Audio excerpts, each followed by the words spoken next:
again, we are at a little bit of a crossroads where we have to metagame a little bit as a group of players to just say, okay, which of these do we want to get pushed in as a direction? Because it's one thing if we discuss it, among players and storyteller. It's a very different thing if an NPC starts expounding worldview towards your player characters, because then you can't exactly put the blinders back on. So yeah, there's the Agent Smith guys that you asked questions about. And those are primarily associated with Mage the Ascension. So whenever you are talking about mages and how they view the world and how there's a war happening there, that's who you're going to deal with in that. So if you were to pursue being associated with Miss Techno Witch, that is very much where you would end up. Yeah, that's not a huge surprise. Well, it's sort of a surprise to me because I was like, oh, because they just sounded like the general government agency going, or potentially government agency going, oh, supernatural is leaking too much into the general consciousness. We need to clean this up. Yes. And there's a really interesting world building aspect there that I think you would be super into. But of course, due to how just the chips fell, you happened to be the one that didn't get to ask questions from that lady. Instead, you got pushed into the spirit realm. Yeah, well, I mean, he got the hands-on experience of it, while these guys got the lecture, where which is kind of probably the opposite of what the characters would have wanted. Kind of. Yeah, kind of. Victor would have been like, I have so many questions, and you guys are like, fuck yeah, monsters, let's go. Yeah. Of course, you could just decide to give Miss Techno Witch a call if it's like, hey, what was that all about? We barely escaped. We should probably call her. Please explain everything to us. Well, we kind of did, but then she was like, yeah, but there's this dude, go hunt him. Also, by the way, oh my fucking god, techno spiders are coming through the interwebs. Gotta go, boop. Right. But let's say that once we have metagamed a direction, that would be an option, of course. But, yeah. Speaking of the spirit realm and whatnot, and certain things that might be associated, that would take you very much more in the direction of Werewolf the Apocalypse. Which, probably not a giant surprise, considering that while you were there, you saw one. Yeah. Yep. And it ties to Peter's background, too. Yes, ties into Peter's background, and also now ties into Victor. Yep. In ways that might not be 100% clear right now, but it's like you start pulling on that thread and you want to unlock more information from there, and we were to take it in that direction, then that would open up an entire can of worms, and you would probably get, sucked into that direction. The good thing about the werewolf is that it actually has an mortal aspect already, because the werewolf, it's in the blood. And there's a lot of family members who didn't get the super gene, but they might still have something little extra. And they also are aware of the supernatural world, because heck, the vampires can if they find out that your bloodline is a Garo line, to kidnap your aunt or your grandma or something like that, and for nefarious reasons. Yeah, pretty much. So again, that is a thing you could potentially start pulling on as a thread if you're like, hey, that seems cool, werewolves and werewolf society and all these things that they're apparently fighting. Do you remember the evil guy that did capitalism and was polluting all the nature stuff, and then it turns out, oh, he was actually some sort of spirit monster? Well, that's sort of what you got to be thinking about. And I believe that your phone also gave a whole bunch of clues relating to other corporations that might have certain technology.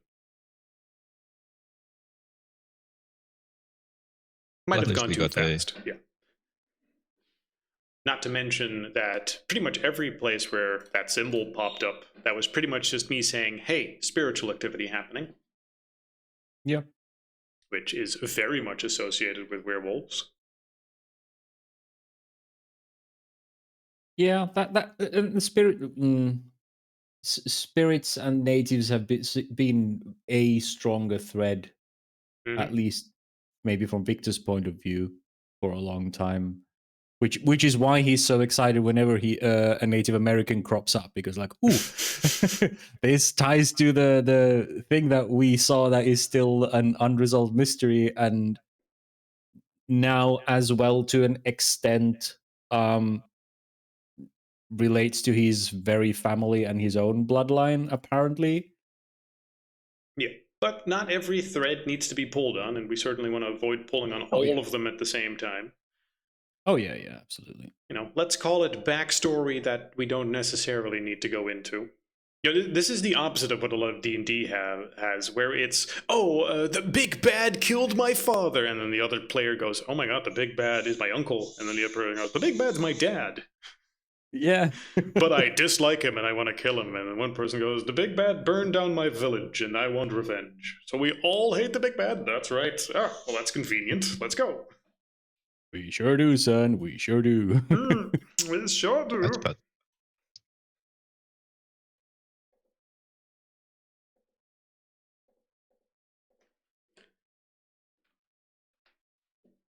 But at the same time, it also feels like a logical thing for Victor to sort of pull on when we're on downtime, Mhm. because well, it hits close to home. And you so, could still pull on okay. threads in downtime, you know, or for personal reasons. I'm just saying what we point the main story at. This is a little bit of a meta discussion because Sure. the time seemed right for it. Where were we? Let's see. I discussed werewolf. We discussed the Men in Black.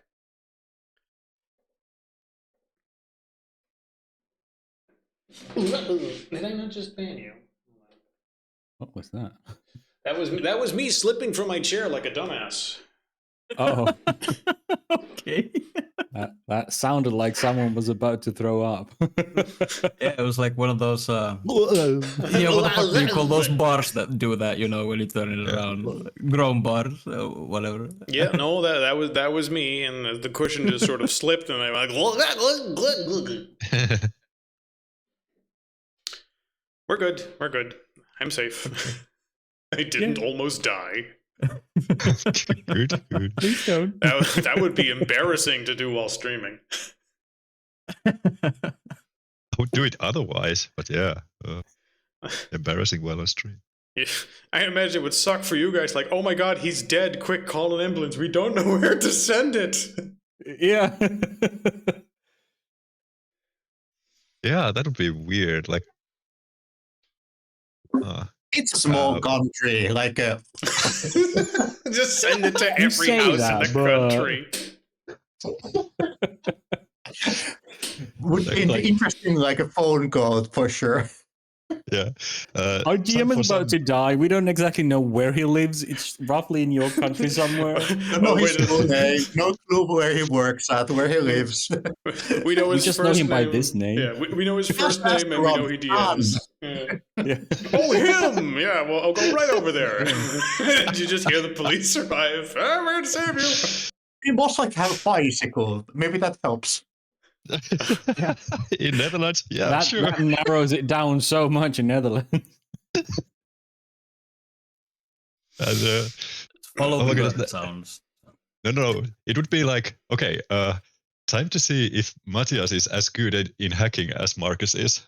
Let's see with the IP if we can just triangulate where one lives. I mean, it's okay to hack somebody to save their life, right? It's a Of blue team thing. course. And then it turns Or, out that the well, government red is team. actually way worse than in World of Darkness because based on just one little detail, they can in fact find you in like 30 seconds. Oh yeah, you call 112 and they're like, yeah, we're already on it. I didn't even say anything. We're already there. That's know. all right. First name, last name. Yeah, exactly.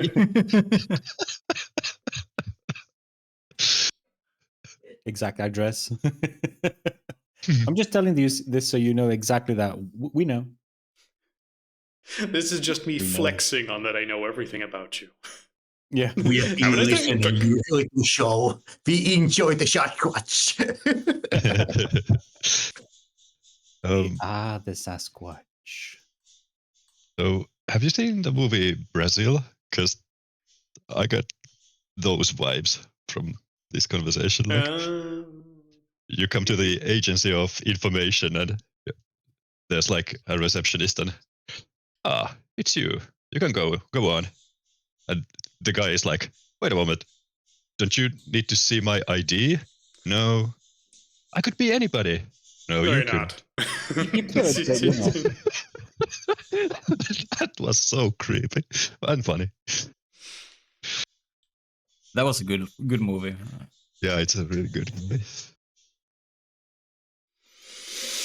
But what the fuck were we talking about? Right, different systems. So yeah, if you pull on the Men in Black and talk to Miss Techno Witch, you will very specifically go in one direction. You would most likely end up allied with her and her associates against the Men in Black. Men in Black, coincidentally, at this point, Matthias, you would most likely associate them, Marcus would associate them, I guess, with the men that came to pick up the alien footage. Yeah. I was supposed to say that last week. Matthias has already been seeing them now twice. You have the alien footage, and now you were spotted in the car, escaping with a supernatural being and shooting their fridge. Mm-hmm. All right, we did that too. Oh no. Yep. Which is why I'm just sort of thinking, all right, let's go back real quick through the various tidbits.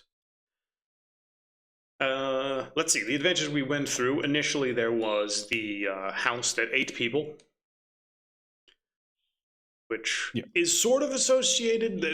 Some of the more standalone hunter adventures, which that one particularly was, are much more low level and not really associated with a bigger thing. I would say that that would probably be the remains of some warlock that knows hedge magic. Which ultimately results in something kind of spooky in the world, and then hunters encounter it, and then you get a very monster of the week type episode. Yeah. I think they're called sorcerers. There are multiple names for them. But yeah, there's a pretty big distinction between mage and pretty much every other type of magic. Yeah. What was the second adventure? Second adventure was the ghost. Right, the haunting. Samuel. Yes, you're correct. Yeah. Correct, with the Orpheus group. Yes, that's what it was. Orpheus, yes. not Ouroboros. Now, Orpheus Group is a little bit of an in-between sort of thing in that it is very much just a business. Imagine for a second if you or Victor or one of the others in the group decides, hey, this hunting business is nice and all, but it allows us to know certain things no one else is supposed to know. What if we turn that into a business? That's the Orpheus Group. And they've been at it for a while, and they have certain contacts. But ultimately, it's like, what if we, instead of, hunting for the greater good, do it for money? Lawful good cleric. Oh, no, lawful evil cleric. Yeah, lawful evil is a pretty accurate description. Chaotic neutral. Like, they care about the hunt, but they do need to get paid for it somehow, and that usually involves shareholders, and that means that they are somewhat closely allied with the same antagonists as the werewolves have. So while they are not evil, per se, they are shady, at the very least. And while not everyone that works for them is at the same level of shady, it is a thread you could pull on and it would result in you going somewhere. Of course, you gotta be careful because depending on what group you decide to contact, they could be, either in your best interest or just treat you like a grunt. Orpheus Group very much would, first off send you in the direction of dealing far more with ghosts, since that is their expertise. I'm also describing a lot of this information as if you've researched them in the past months, right? It's been a while. I'm refreshing everyone. Yeah. Orpheus Group specializes in technology that they've developed along with various hunter abilities that they've studied to study, capture, utilize ghosts and what they describe as wraiths. There's an entire game system, Wraith the Oblivion, with the description of the underworld and the experiences that ghosts have as they remain shackled to this world, or as player characters, how you try to do things through your very limited manipulation of the world, or experiences within the realm of the dead. And the Orpheus Group just sort of has a finger in that pie. So if any of you ever thought, you know what would be cool? 24/7 ghosts. Then the Orpheus Group is sort of where you end up. The third one, I believe, was the lake. Yes. Yes. Crater Lake. Yes. With The Crater Lake, and then after that, because you were sort of traveling through the area, and then you ended up at Mr. Investor's big fat hole full of garbage. Yes. Right. So again, very much lake and Native American spirits, very much associated with the Umbra and how that went. And as a follow-up, it's like, oh, that is, sort of an echo of how the world can get tainted and how it has a certain manifestation to your special eyes, which, depending on how deep you go, might also show you all sorts of other stuff about the world that may or may not always require action. That is sort of what I was trying to stress when I showed you that initially. Just because you, as a hunter, can see something that is supernatural doesn't mean that the solution is, well, I go up to it and I shoot it. Like, sometimes you just get told, no, the world's fucky and weird. And it's like, well, what are we supposed to do about this? Well, you can't really do something about it. You can try something long-term, but there's nothing really you can do here. Except now we can. Except now you could hypothetically go into the Umbra, find the source of the thing, kill it there, and then that would result in this lake suddenly becoming a tourist attraction for different reasons, and, much more calm and less people die there. Why? Well, because we did something in the spirit world. Yep, we absolutely could use our gadget thing and probably flip over like we did before. Yes. Well, again, you probably don't want to do that alone. If you act as a lone agent, the odds of you dying increase significantly. Well, no, I mean the phone app, just like it flipped the car on the tarp, so we could use Alexa to push through the... Yeah. Mind you, you run out of willpower and you need something done, you're just fucked. Yes, that is true. Or more specifically, if Peter's out of willpower. So that grants you like one or two uses depending on the size. Yep. And of course, Mr. Capitalist Man, who very much also demonstrated, I think we sort of glossed over it at the time, but when you had him on the boat, and he was like, no witnesses, a threat. Okay, mask off. And then he, for a split second before you blew his head off with a shotgun, revealed himself to actually be some sort of tainted person with a demonic spirit inside. Yeah. Right? Yep. And I believe I even used the term Fomori. Yeah, that rings a bell. like that. Yeah, which is just a term directly from Werewolf. Like, Fomori are very much the thing that they fight. Not only, humans possessed, but also in the spirit world. Very technically, those skeleton things you fought while you were in the Umbra, technically also Fomori. Although, I'm sure someone would get pedantic as to when I'm using which term. Actually.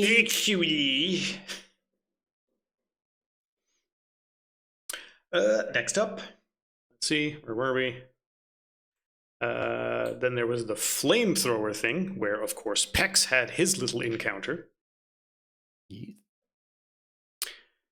Where you very briefly glimpsed a creature that didn't really seem to fall in any category. We're calling it Bigfoot, but I mean, as soon as you can take a look at the picture. 1, it's fucking blurry. 2, it has like braids and horns. And then also it left this mark on a tree that when you touched it, Pex got specialized. Syndrome. Enhanced, yes. Also, someone's echoing. Oh, I don't have an echo. No, Me neither. just so everyone can check. And just as a metagame, this will take you in the direction of Changeling the Dreaming, which is also one of those systems that's not directly incorporated and its own special version of, where's the spiritual chart? Where it takes you in a different direction. You know, werewolves are over in one side being like, we must restore order of the world by slaying this evil, and then meanwhile the Fae are off in a different direction going, we must bring wonder and specialness back to the world. Whimsy and fight the forces of mundanity. My childhood wonder will save us. Oh, it's a very different system. I'm not entirely sure how I could possibly incorporate it, but I wanted to make reference to it. It's a good thing that it went to our most whimsical character then. Bored now, burning it down is the most Fae thing you can possibly imagine. Yeah. Okay, yeah, kinda. This has remained stagnant for 30 seconds. I shall now deal with it. Yeah, bored. Next. Next. Then there was the tunnels under Portland. Yes. And there was a ghost there, but also a vampire, because, you know, you got sucked. And also 2 people who shot you. Now, cards on the table, there was actually a vampire there. The ghost there is just sort of as an additional remnant of something long gone.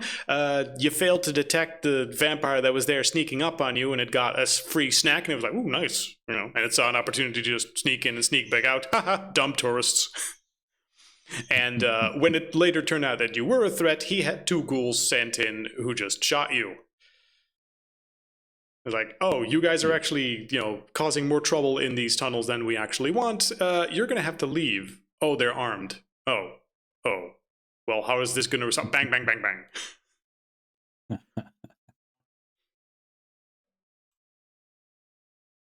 So ultimately, yeah, could have gone in the vampire direction there. Oh, also there was the thing with the Arcanum where they simply planted information. Specifically thinking like, well, these guys seem like they shoot first, ask questions later. What if we just have them take care of someone for us? Yeah. And you very nearly did. Very nearly.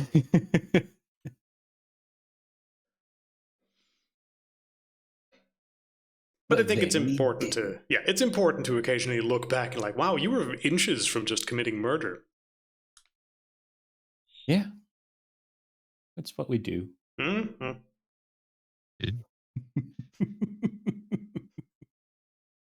Isn't it? You?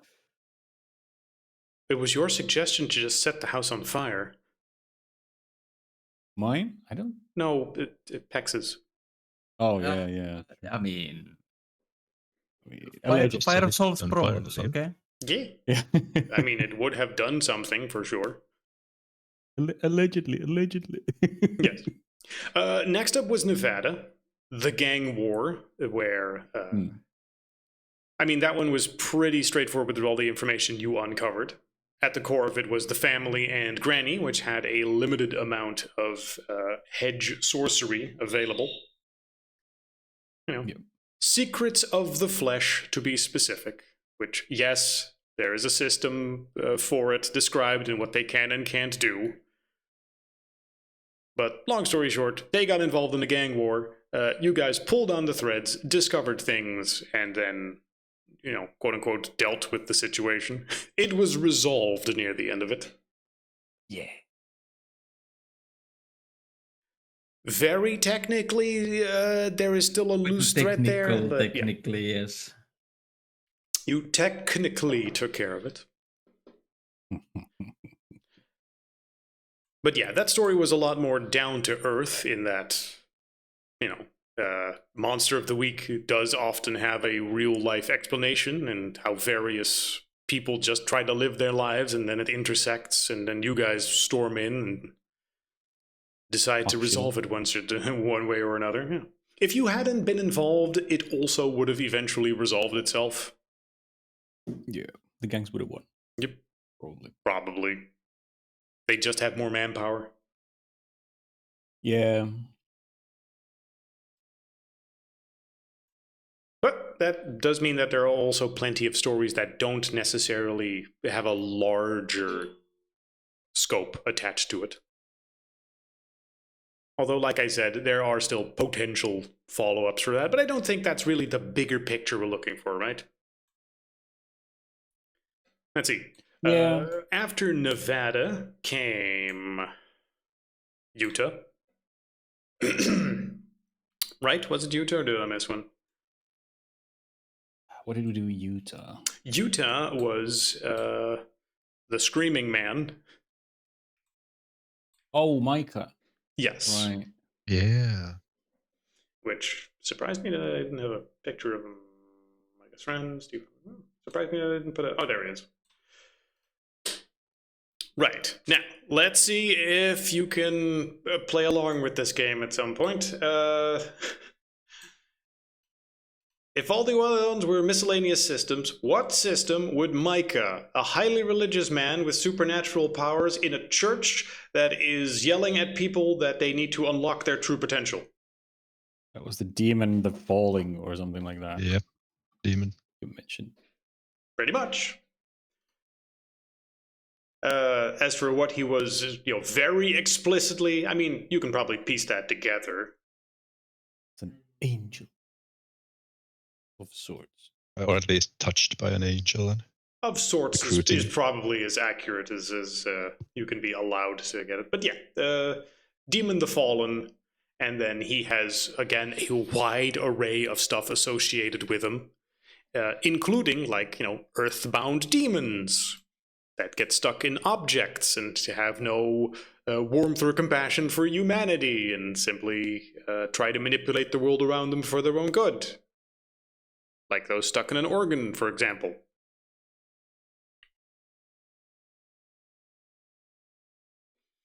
And use a variety of their own supernatural abilities to try and manipulate the world in whatever direction they see as good, depending on, the eons of secret knowledge that they have that they really try not to let slip. Like, Demon the Fallen characters have access to knowledge so fucking deep and esoteric. Like, the main trick with any interaction with them is just for them to keep their mouth shut. Mm-hmm. Do you know anything about this?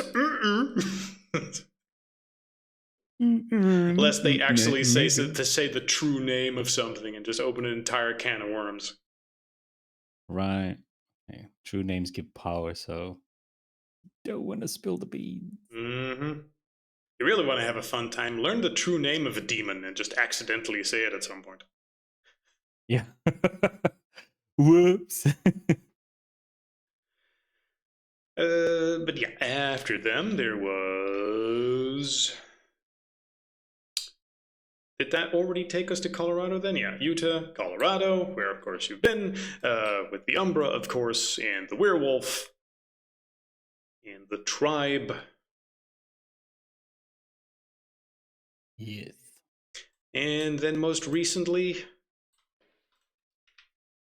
I suppose that was at the end of Colorado. Colorado took a long time, so that's sort of two separate things. There was everything in the Umbra, and then the stuff after that. Yeah. Where your quarry, the man identified as being primarily responsible for poking holes in reality, accidentally or unknowing to him, apparently, was then pursued by the Men in Black and their fridge man, as well as the tech witch, who were all trying to sort of fix the situation, to the best of their own abilities with the resources they had available.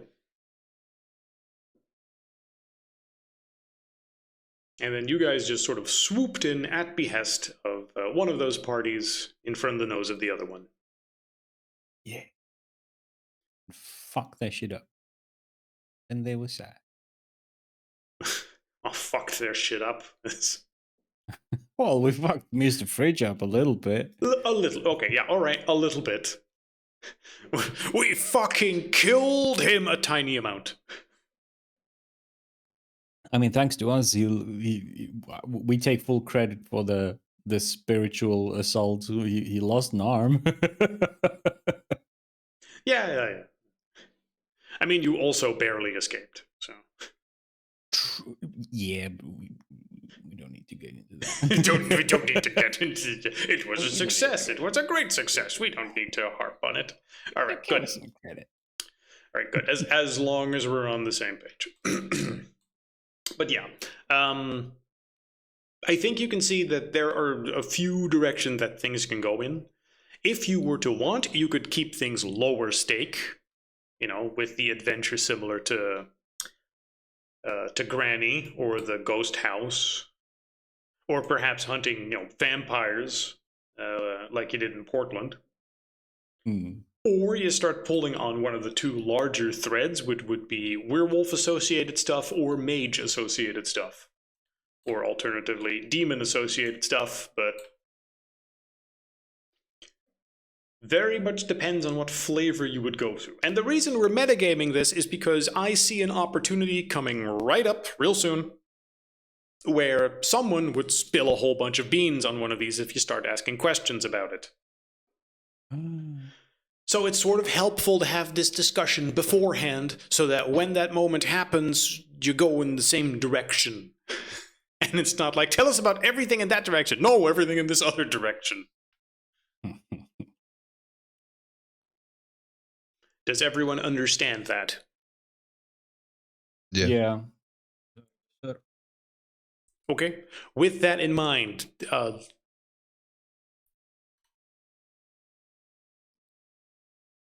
I do have a question though.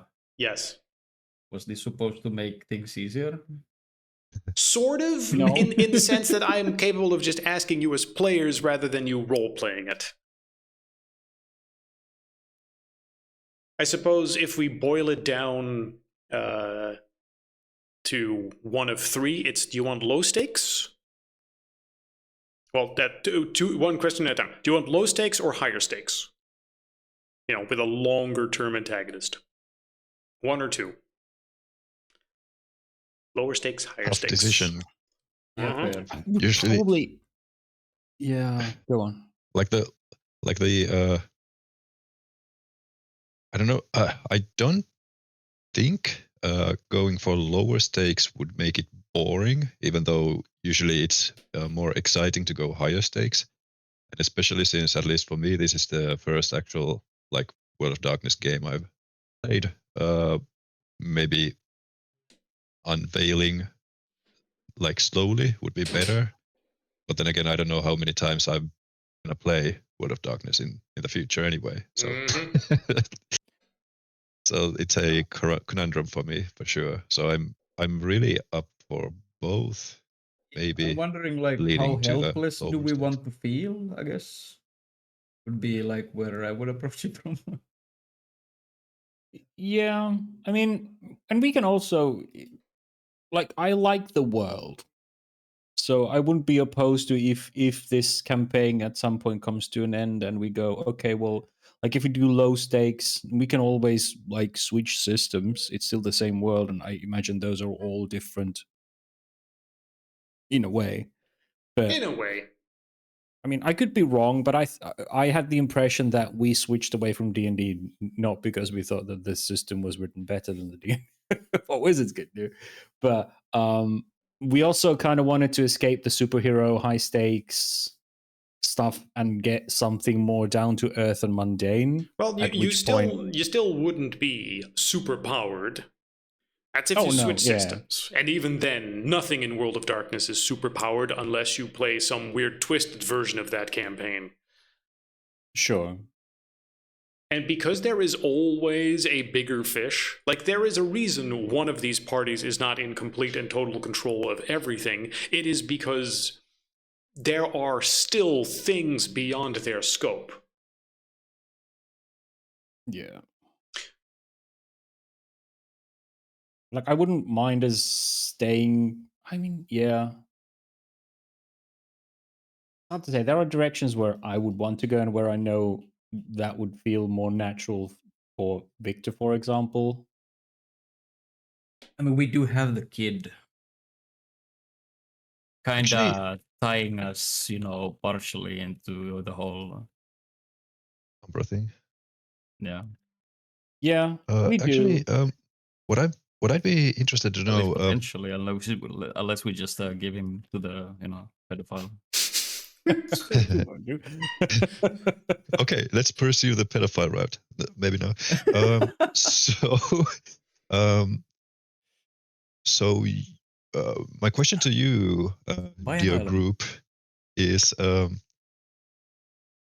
you foresee us playing this system again, or ditching it after this adventure? Is probably the most interesting thing for me to decide this. Because if we're changing systems afterwards, I'd rather go for high stakes now. Personally, I see it that if we switch it in the future, it would probably be a different system within World of Darkness. Yeah. Which is Totally. why I'm using this as sort of a primer and introduction to all the different things from this perspective. Yeah. I'd really like that. I don't think I would like. I think we've seen it, and considering how much we complain about it, I'm not sure how much. Like, if I wanted another campaign as Hunter right afterwards, I would probably want to see the other systems if we stay in Water Darkness. I mean, high stakes is also, it works.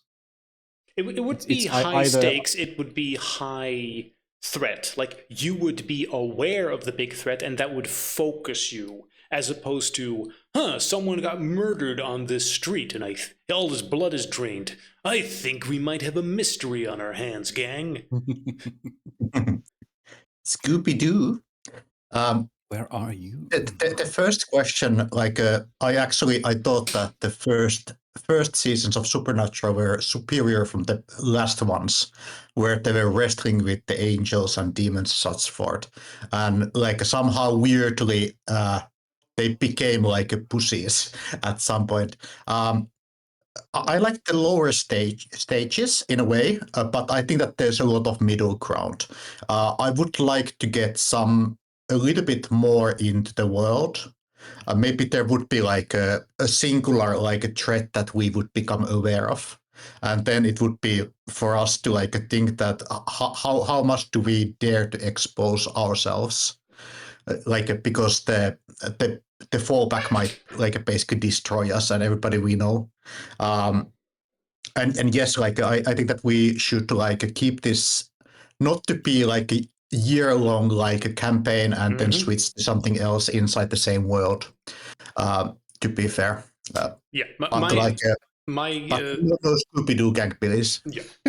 I pictured that it's going to be, a trek across the states, and then once you reach the other coast, there's probably going to be one last big adventure, and then it's like, all right, done with the hunter stuff, new system. That's how I pictured it. Some big finale in New York. I like the idea of exposing us and basically like giving us an option Mm-hmm. instead of just throwing us balls deep and be like, okay, you're fucked now. Mm-hmm. Figure out how to deal with it. I personally do like that idea probably most. I'm sorry, which one? The one that I'm sorry, that was just presented. So like we get knowledge of some larger threat, Mm-hmm. but also we're not like instantly pulled into it, balls deep, and instead it's kind of like left to us, the players, to see how much we expose ourselves to it. Mm-hmm. Well, I mean, yeah, okay, I get what you're saying. Because I'm- I also like I do enjoy the low stake stuff, and if it goes into well, kind of scales up too fast, too much, it can be Yeah. To be fair, like we die by a bunch. We die by like a single shot anyway. Yeah, Yes. because So- like the thing that I said earlier, are like I don't want to high have for us. a 6-hour planning session on where we Exactly, plan on stuff where Mhm. we can actually still never pull off. Yeah. Like it's nice to have a degree of failure room where you're like, oops, we fucked up. All right, back to the drawing board and try again. As opposed to, oh shit, we lost half our party. Now we need 5 sessions to restore everything.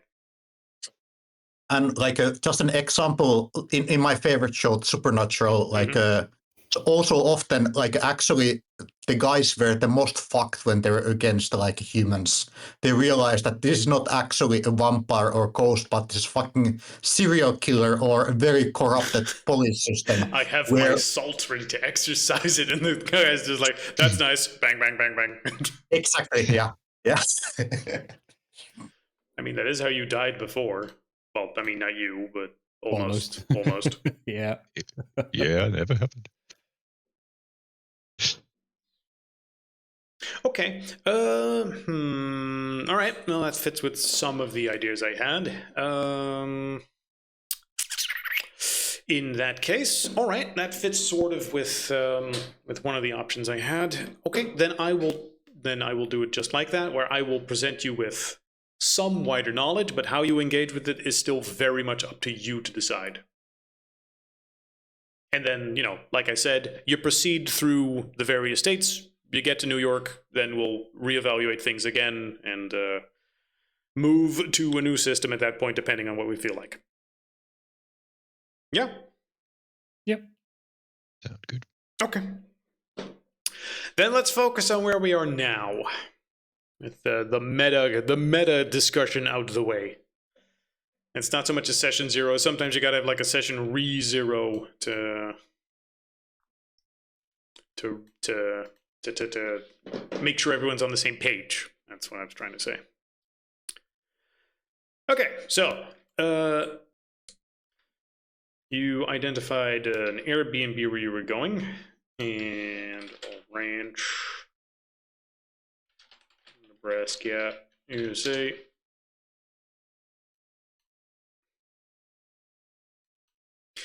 Now, in Nebraska, there are 2 big things, and you tell me. I'll just do a real quick question beforehand. This person decides, Peter, Pex wants to pick up a videotape that supposedly someone bought that he says is really important, but you're also under contract on a mission from the Arcanum to go and fetch some stuff that is supposedly hidden under an old farmhouse on a rumor, and you're asked to somewhat hurry before someone else manages to dig it up based on the same rumor of some piece of technology of an old cryptid sighting of a flying man with some technological suit. Which one of those would you prefer first? Isn't it like one of these has to be done quickly? The other one, I'm sure it's still there. I'm sure the video, Pex right? insists that it's quickly. It's fine. Just pick one. If Peter says suit first, then we do suit first. Don't Sorry, overthink it. Pex. Suit first. Great. As a player, I'm so interested to see what's on the tape.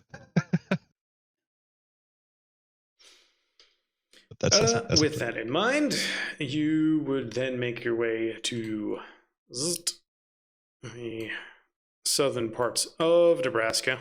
Falls City is located in the southeastern tip where the sighting supposedly took place.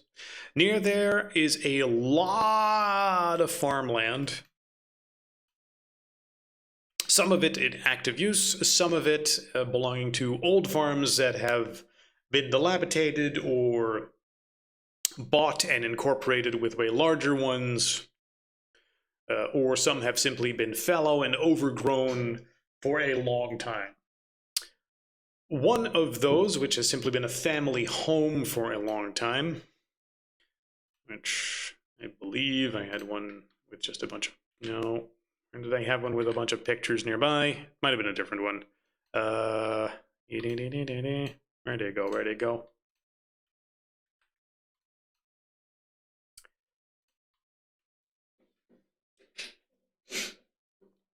Good. One nearby where you will find a... That's not the right one. A semi-collapsed farmhouse on an overgrown plot of land. It matches the address you were given from the Arcanum. Honestly, this picture isn't great. I want something from the outside. Nope, nope, nope. Can't find it anymore. Doesn't matter.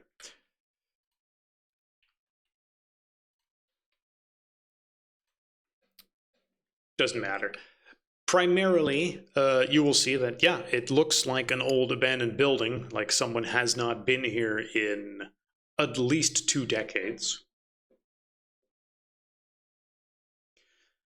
Through the broken glass windows, you can simply see inside and see that the roof is also partially collapsed.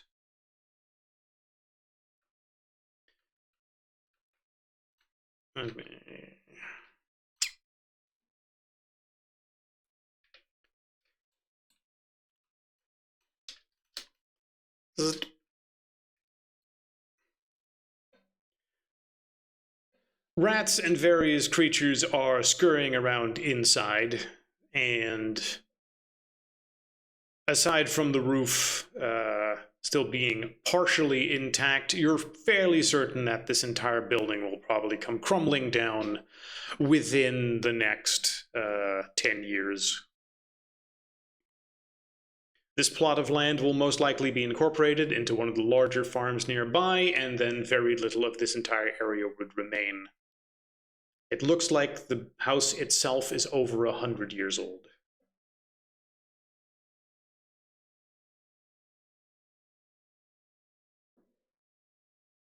Well, time to set up my camera and start filming. Because this is definitely something for my channel. Yeah, you strap the camera to your head and you're head in. We have new pictures, by the way. Oh, yeah. Oh, for fuck's sake. Let's not do the muscled one. You sure? Let's not. Unless Pex overrides it and he's like, I rip off the thing. And, Nice, being the only one without a trench coat. Oh, we need to get him a trench coat. Yeah.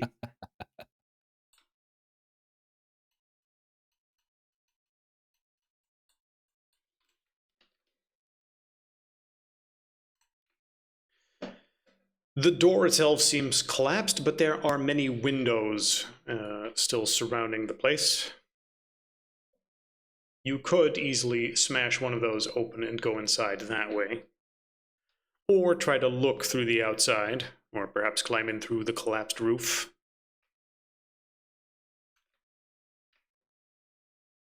Peter, you are in charge until you give someone else lead or someone else speaks up. Right. So, if there are windows that can be made harmless, at least, even opened, so that there are no glass shards, I think we're going through that way. Sure thing. You just grab some big nearby branch or smash it open with, your elbow while covering it with some nearby cloth. Tapping out all the glass so that it's safe enough. Do you crawl inside? Climb inside? Climb inside. Yep, you squeeze yourself in through the window. And you'll find yourself in a half-collapsed kitchen area. Cracked tile floor and sagging beams overhead. A heavy cast iron stove is slid out of place and now sits directly over what looks like a wooden hatch. The stove is intact but extremely heavy, and the floor underneath looks like it is already weakened by rot and moisture. It looks like it might just collapse if you were to stand on it and start moving stuff around.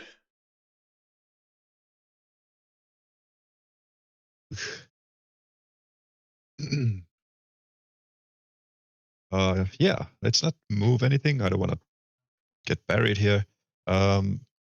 I'll check. They said something about being underneath or in the cellar or something. I'll try to find a way, like through the floor, or at least seeing through the floor if there's a like hole somewhere. All right, give me wits investigation.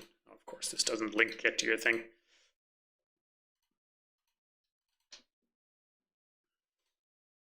So yeah, give me wits investigation.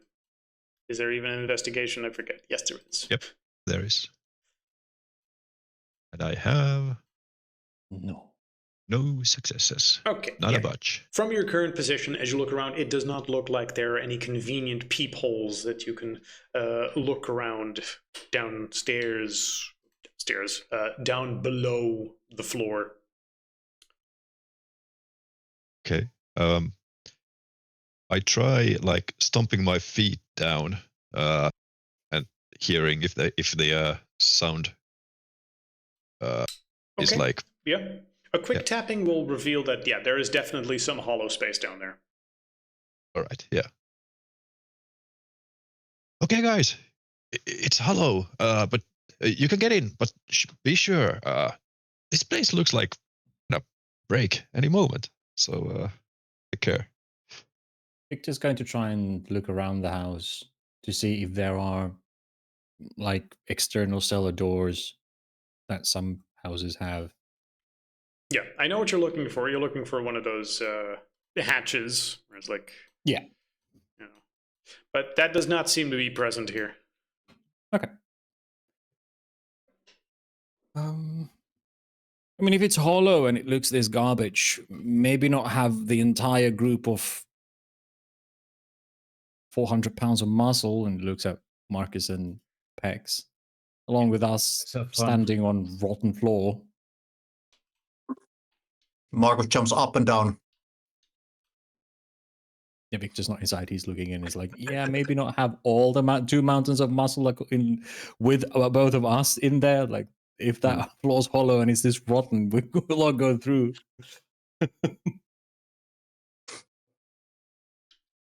But please, gentlemen, go in. Big, jump on my back. We need to find out if there's cellar underneath, and I have a way how to do it.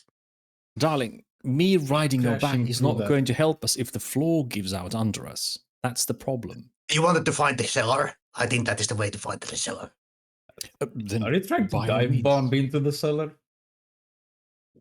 Marcus takes another like long sip from his like pocket like flask. Smells like whiskey.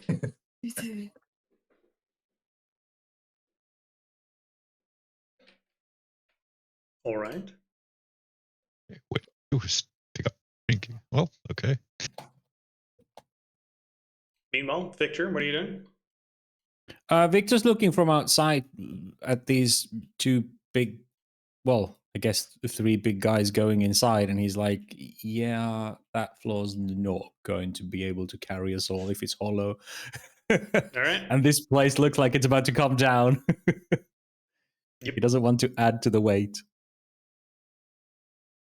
There are several other rooms outside, but none of them look particularly intact or capable of being investigated any further than you could have at a quick glance. Yeah, he just doesn't want us, all 4 of us, in case the floor gives out. One of you And needs to they rescue fall. the other ones. Yes. Yeah. Someone needs to be able to call the ambulance.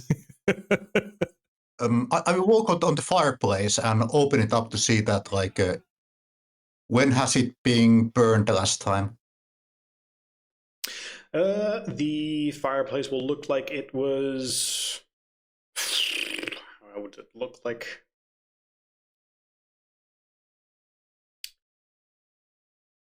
And when would it have been burned? Quick check for coincidence. Okay. No, it looks like it is almost completely rusted shut, and when you try to force it open, there is nothing but old, very white bits of ash that come out. You get the idea that this has not been used in a very long time. Guys, remind me, what are we searching again? This should be something like. Well, we are looking for a suit. I think it's a mechanical suit, maybe a new kind of technology or something, flying stuff. But anyway, it should be, according to our information, underneath, like the floor, this building. Just to recap, this state has the cryptid legend of the Flying Man of Falls City, where somewhere around 1920, a man reported seeing a flying man with glowing red eyes and some sort of technological breastplate suit and some sort of wings flying and whooshed over his head and scared him, and he reported that and was like, oh my god, I definitely saw this specific thing, and that started all sorts of rumors and people looking for him and other people claiming that they saw him. But nothing much more came of it, and no further sightings were after the start of World War I. However, the people at the Arcanum will have a rumor that they want you guys to follow up on, saying that, well, you know, some rumors say that it might have been this guy living here, or at the very least that he came into possession of it, and he died some time ago, and that farmhouse is about to be cleared, so we investigated it.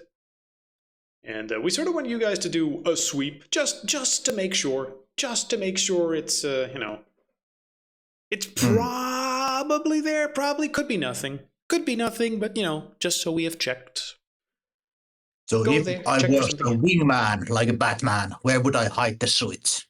On the attic or maybe on a cellar? Like Marcus starts to like walk around trying to find like some mechanical way of like creating a secret door. The whiskey might be talking and the flask is half empty at this point, but Yeah. like he's really into this. Yeah. You're looking for Tech Batman.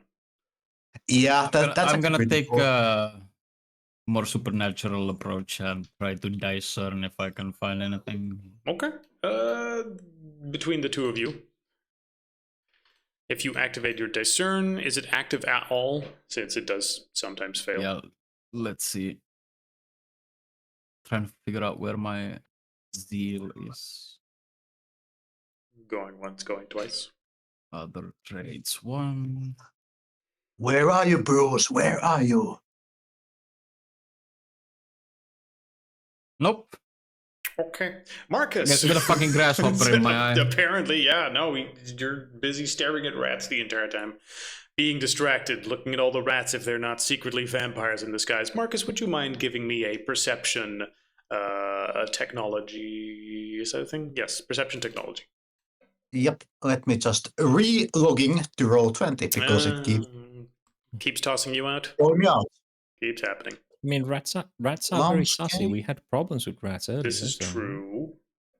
It could be a vampire hide. I mean, red eyes, very vampiric. And Says flying. Victor as he's still carrying around one of the big ones right now. Yeah. No. Okay, I got it open. So perception and remind me what was the second one? Technology. Technology, the one I don't have. Let's see. Right. 2 successes. Okay. You will see that right behind the big stove, in the floor are 2 hidden little tracks that seem to line up to little grooves in the platform that the stove is on, which should indicate that it can be moved in that direction along rails. However, it does seem to be sort of old and rusted. But clearly, at some point, it was intended to push that away. Bruce, I think I have found the bat cave. Bruno, can you give me a hand? I will like get a good grip of the stove and like start to push it in the direction I think it is. So the two of you are pushing this, right? Yep. Okay. Don't cars have oil or something to put in? Can't we use that if it's rusted over? Imagine Vic just pressed against one of the windows and looking. Let's see. You two are both pretty muscly, but let's see. Okay, you're good. So if you wouldn't mind, if the two of you are doing this, I'm just gonna need one of you to give me a check. Which one of you is the strongest? Most likely the muscle right. wizard. Yeah. Pex, I'm would more- you mind giving me a strength more athletics even. check? Hey, what? Would you mind giving me a strength athletics check, Pex? Strength athletics. As you try to move the big thing out the way, yep, and particularly with the help of Marcus. You move the big stove out the way, revealing a hatch underneath. It can be pried open, revealing a way down. A very steep staircase of wooden boards leading into a pitch black storage area underneath. And now it's our Bruce. How paranoid. How many traps has he hidden here? Ready for Joker to try to find his lair. Yeah, I'll take a couple steps back. Thank you very much. You figured that shit out. Mm. I still have that grasshopper in my eye. Yeah. Mark's gonna like take his cell phone and put the flashlight function on and start to see if there's something that he can actually find. Maybe tripwires or like a bear traps or something like that. All right, Marcus takes the lead, starts checking for traps. Give me perception awareness. No, perception alertness. Same thing at the end of the day, but still. Yep.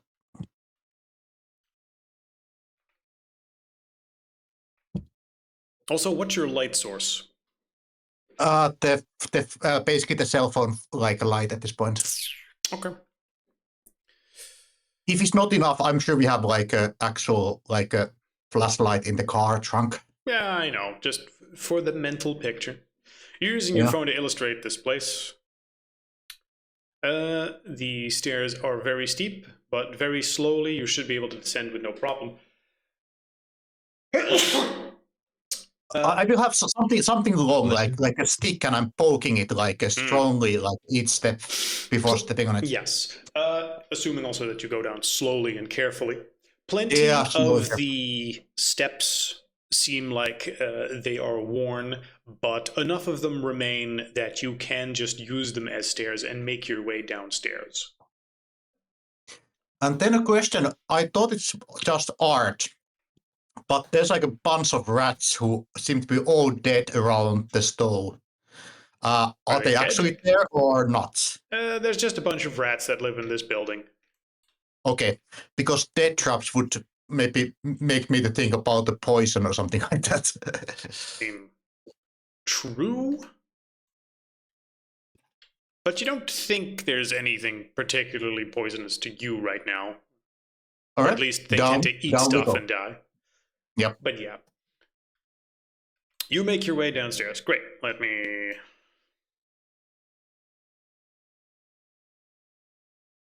This area. Back.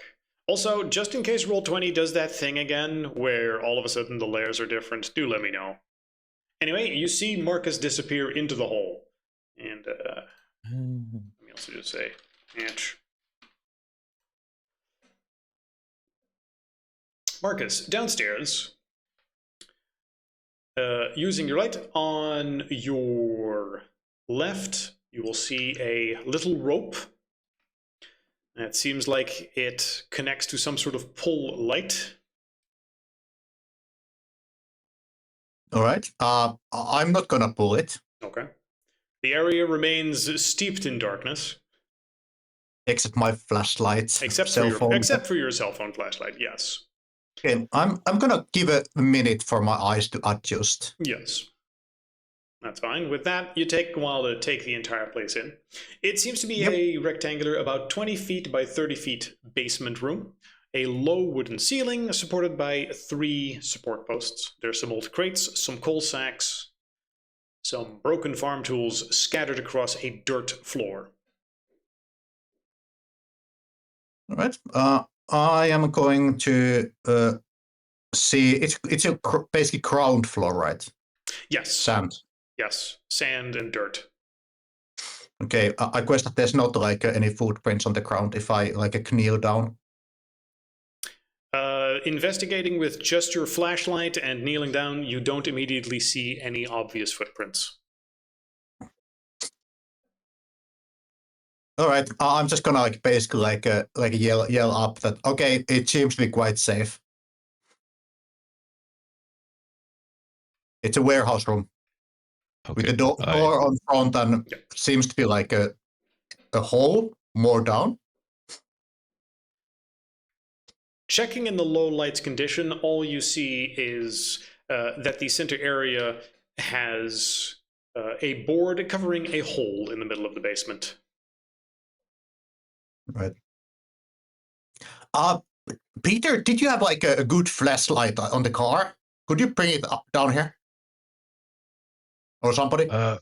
Yeah, sure. I'll go. And I go out, get the light, and join as soon as I can downstairs. Okay. While you are checking out the place, Marcus, give me another perception in low light condition like this. Maybe a bit more difficult. Yeah, give me more perception alertness. DC 7. Yep.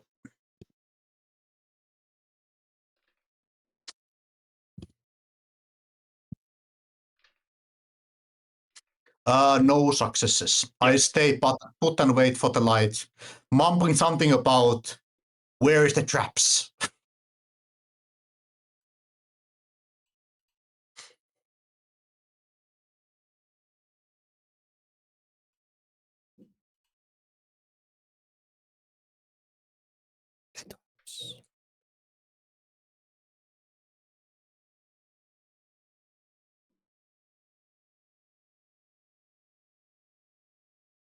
All right, who goes down behind him?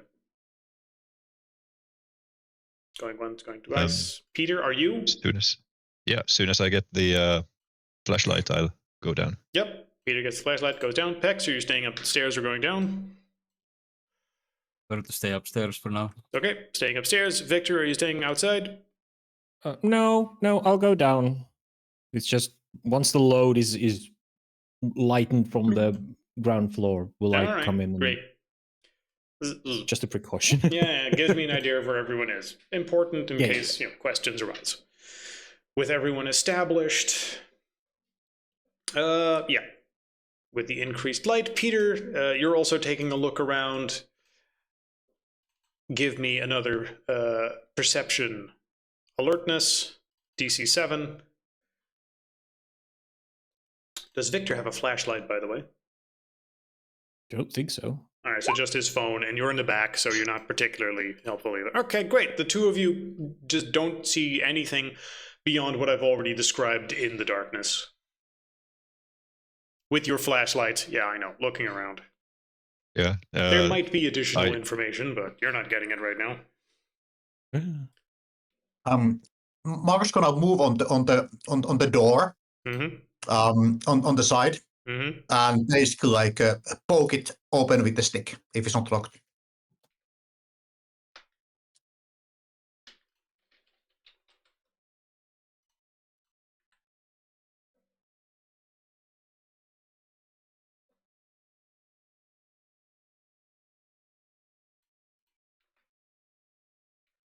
Okay. So Marcus will simply make his way over through the dark, past all the various tidbits. Yep. Now, because you're walking through an area, I am going to give a little bit of a luck check. Okay. So as you're moving in the direction of that door, as you start walking through the middle area, near where that covered area is in the middle, you will sort of too late notice that the floor in this area is sort of discolored and like it's made of a different material. And apparently it's made of a way softer material, as it just starts sort of giving way, sinking into the ground as if it's, sand and it's Minecraft and it's all just giving way underneath your feet very rapidly. So before you know it, your foot is stuck in it and you're getting sucked into it like it's quicksand. Just, and you're trying to hold on very quickly and pull yourself out, but pulling yourself out this fast is, a lot slower than someone else may be helping you. Peter, you're the only one in reach to potentially do something. Yep. So instead of jumping straight in, I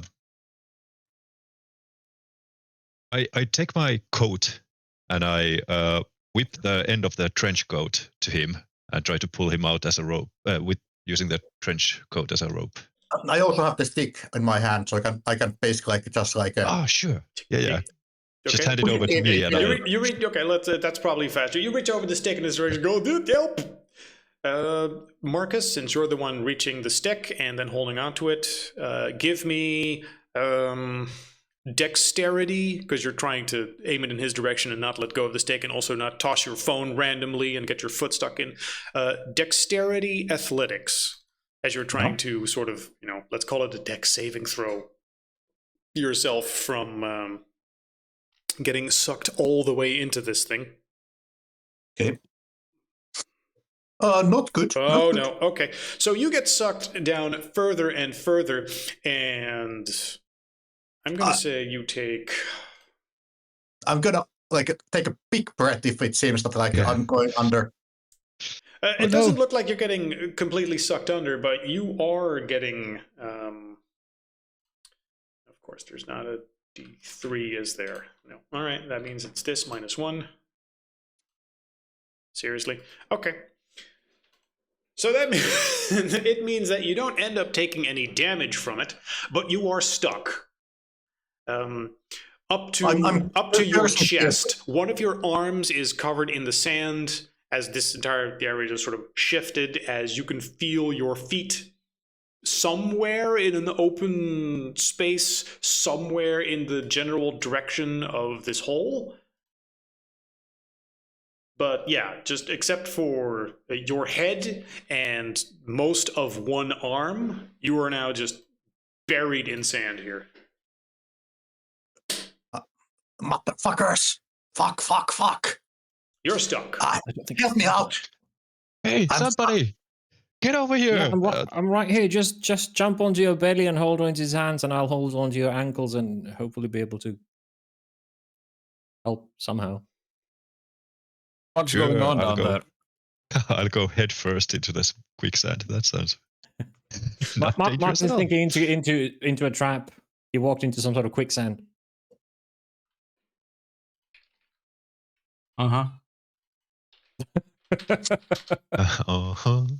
There's only a head left. Hey, oh, fuck. Bruno, get in here. I'm making my way downstairs. Yeah, Victor's making space. Do I remember seeing any shovels or like rakes or anything with something?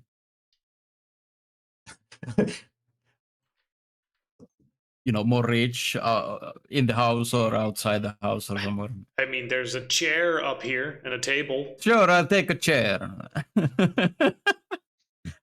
If nothing else, I'll fucking bang it on his head for fucking up. Goddamn Bruce, you have out with me. Are you drunk? Not drunk enough.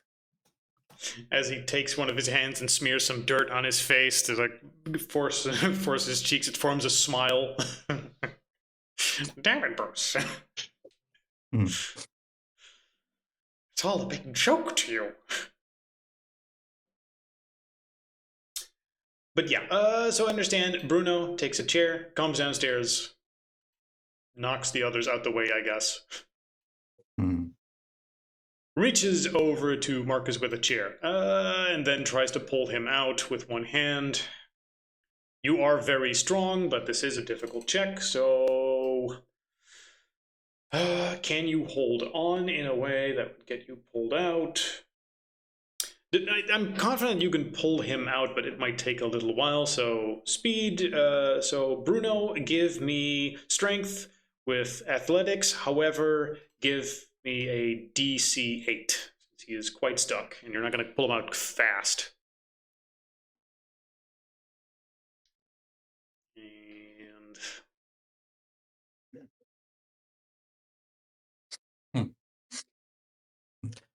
I'm going to crane to Bruno and say that if I were a midget, I would be dead now. yeah. You'd You probably look think like a lot- fucking midget. think a Hold lot on to the slower. chair, and I fucking just I throw the chair at him. Danny DeVito would be in trouble. You just throw the chair at him. Yeah. Okay. Yeah. Marcus gets bonked in the hair with a chair. Very serious right now. Maybe you can just like give me something like a Testus boxes or something like a. Maybe I can crawl on top of it or something. There has to be some How far in clear is line it, where this like- sand starts. When I always see the guy, how far has he sunken already? All I you guess it kinda see depends on above the sand is from his shoulders up and one of his arms. One of his arms. Yeah, I actually chuck him the chair. I throw him with the chair. What? You throw a chair at him? Or do you Yes. mean you hold the chair in your hand so he can No. grab it and then you pull him out? No, that's the state that I see him in. I don't know how fast he's sinking. He's Just not. easily just chuck this chair and tell him to hold on to it. A bit Bruno, aggressively, maybe. I can feel the ground. I'm fine. Right, Just now there's a fucking pull chair out. on top Yeah, of him. well, Great, the good chair job. is the chair is midair when you say that, you know. So Actually, let me read a different one. motherfucker. And now he's unconscious. Now that he's What are you finally stopped doing? struggling, maybe we can actually do something with him and put him out. Bruno, get that Oompa Loompa out of there. yeah. Hold on to the chair. Let's hope it's sturdy. Great. Could you give me that strength athletics check, please, DC? Yes. DC 8. I'm spitting some He blood is very out. stuck. Also, as Oh. an incidental thing, Marcus, near your feet, the one that is free. Yikes.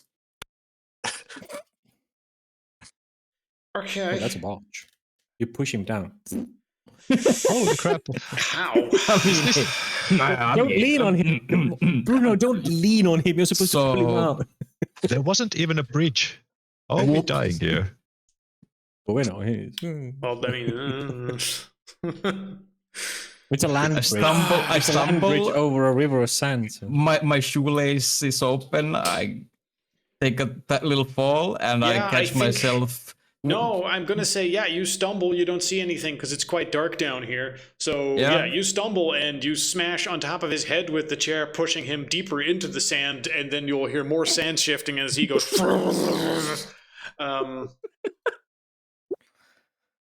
Okay, Marcus. Fucking bash off. You have a very unpleasant time as, first off, you will get smashed in the head with a chair.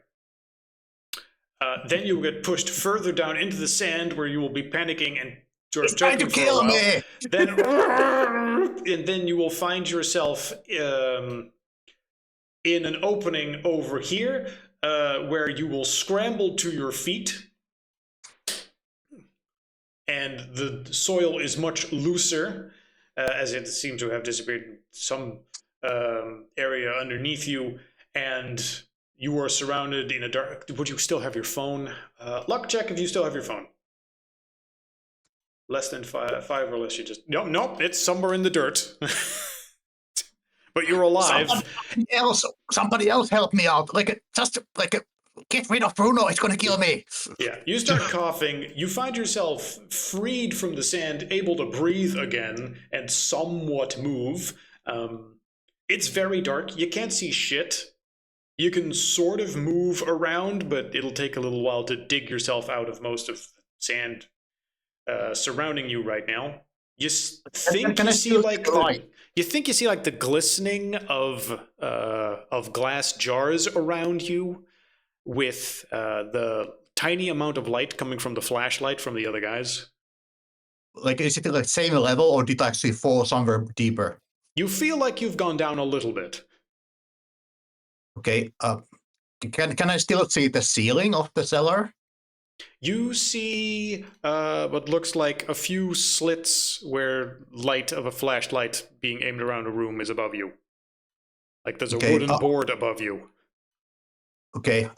Okay. I'm downstairs.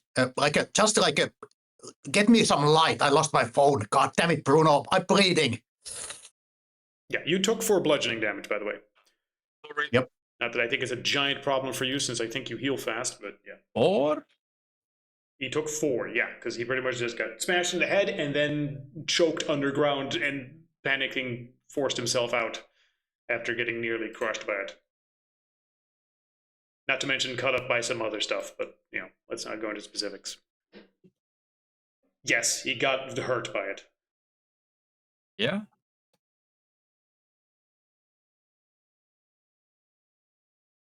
Yeah, he's also hurt. How the fuck did that happen? Where does that go? Kicks chair behind pillar. I don't know. I get that you're pissed off that he sold your possessions, and I fully understand that you want retribution, but I think... Give me some light, goddammit. Hey, okay, so I was actually trying to save the man's life. Cut me some slack, okay? Let's go with that. I saw him, he was up to his shoulders, wasn't grabbing onto anything, like, I gave it something. I think he's found something tight down there. That's what he said, something about something tight. What's tight, Marcus? You stuck? Yeah, Marcus, you will find yourself not completely buried in sand like you were before. Just sort of, you can't quite see where you are. There's some stuff around you that's collapsed. You don't want to move, but you're pretty certain if you had some time, you could dig yourself out. But, again, some time could be half an hour. Yeah, and I would like to see what I'm doing. Guys, I'm begging you, just give me a light, somehow. I'm shining it to you. Does that help? Does it? I mean, all you would see is a light sort of shining overhead through some cracks, like the minorest amount. You're pretty certain he's shining it in your vague direction, but it would really help if you were to shine it, I don't know, inside the hole around the thing, underneath the hatch, take off the wooden plank, that sort of thing. The plank and the hole surrounded by the exact same sand that you just sort of got sucked into earlier. Guys, just a wild idea. Get the table from above, get rid of the legs and just push it next to me so I can use it to grow back. Did you say grow back? You crawl back probably, but yeah, grow back. Yeah. I don't think we have the cakes for that.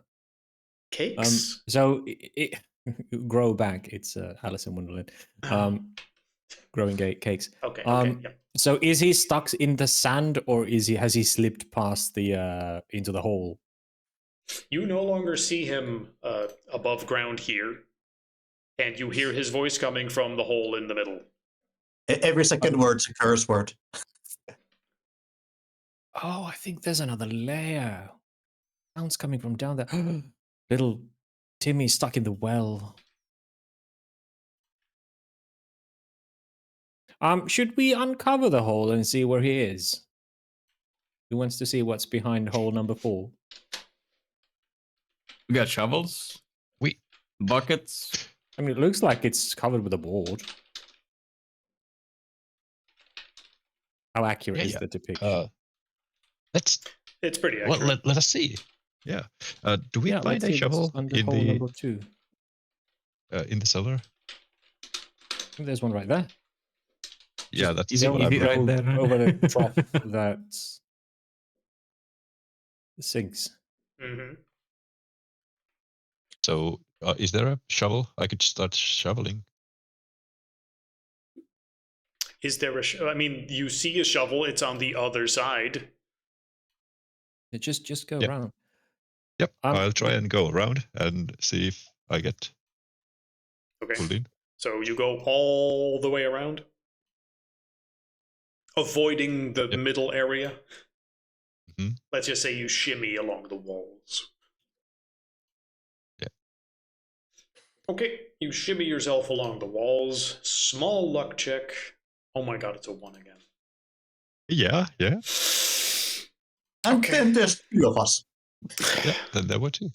So you very carefully start shimmying yourself across the wall. You still have your flashlight, right? And you're looking around.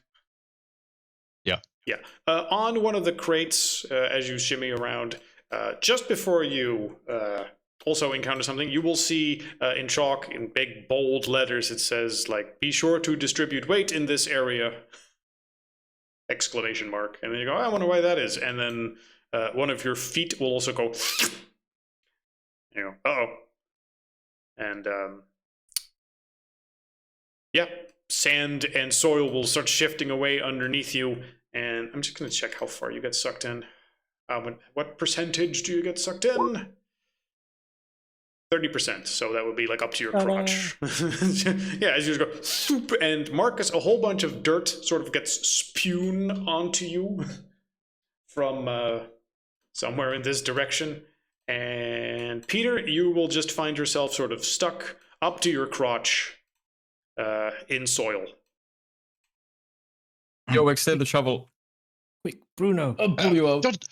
Don't use chair. throw anything on me. Yeah, exactly. Bruno, use chair. Takes another chair, throws it at him. He's holding on to something. Just use the fucking shovel. Yeah, At- dig at yourself the right out. age, right? Ah, Land.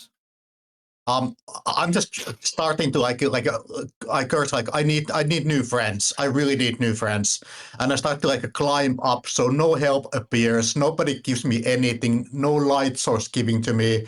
I don't hear anybody moving the chair from upstairs, so we can actually cross the sand. I mean, you wouldn't hear it sand. You wouldn't hear it being moved. Likely doesn't make a sound. Okay. At this point, just for the purpose of you getting an idea, with all the tiny shimmers of light, you get the idea that you are in a hole with a bunch of shelves around it that have glass jars on it. The sort of hole that someone might dig into the ground to keep things cool artificially. Or, you know, without refrigeration. Just, we need an a earth cellar, cool, yeah. yes, an earth cellar, exactly. Okay, do I dare to try to see what is in the bottles and how many are broken right now on my feet? Oh, plenty are broken right now due to all the earth shifting. As for seeing what's in them, there's no way you can tell with the light being as limited as it is. Okay, I'm just going to get one of the bottles that is intact. Mm-hmm. And I am just basically putting it on my jacket pocket. Mm-hmm. And then I'm continuing to try to crawl up so I can see, actually get my head above the level of the floor. Mm-hmm. Maybe Peter's light is a bit stronger because he's more nearby. You try to very slowly crawl yourself out, right?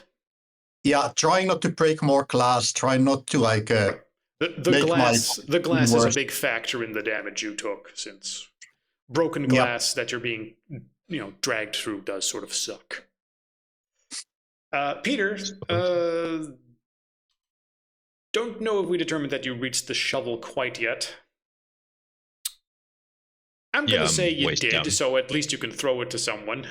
or try to use it yourself. But It's a bit difficult here, so I'll toss it to our muscle wizard.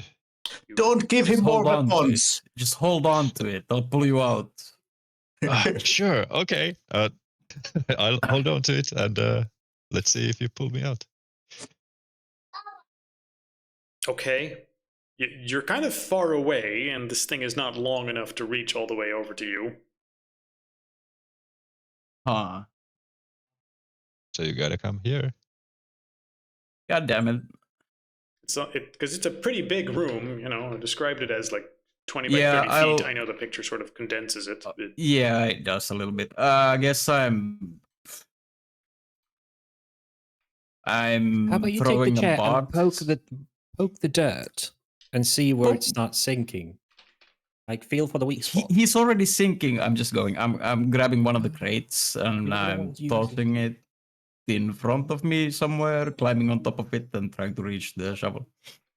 Okay, I'm assuming you mean like you're breaking the crate so that there's a larger surface area. Right? Sure. I mean, are they empty crates? I guess I'm about to find out. Many of the crates are empty. If there was any food in here at some point, the rats have long since eaten it.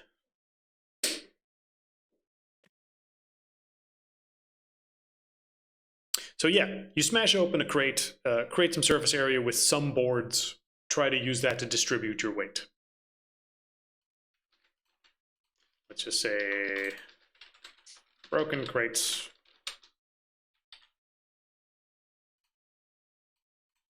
You use that to position yourself where you think you're safe, where you can reach Peter's spade, I guess?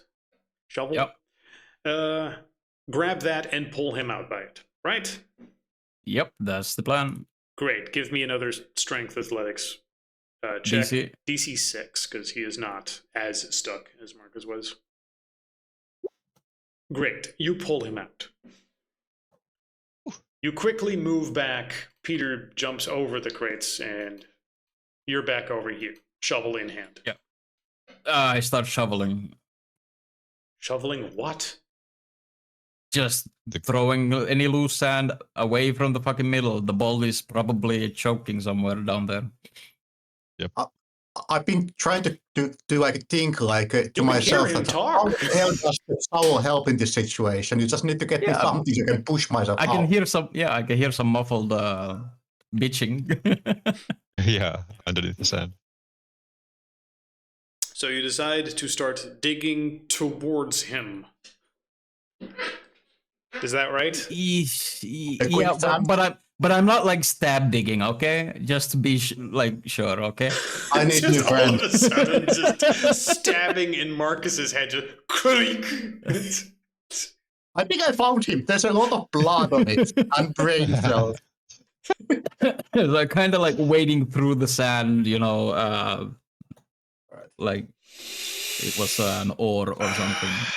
Okay, Han, I can make a new character. Like, I'm not gonna survive this. Like, there's no way I can survive I'm this. just giving a silly. Okay, great. Marcus, you managed to climb yourself out of the hole before they just end up digging the entire floor out of this place and stab you somewhere.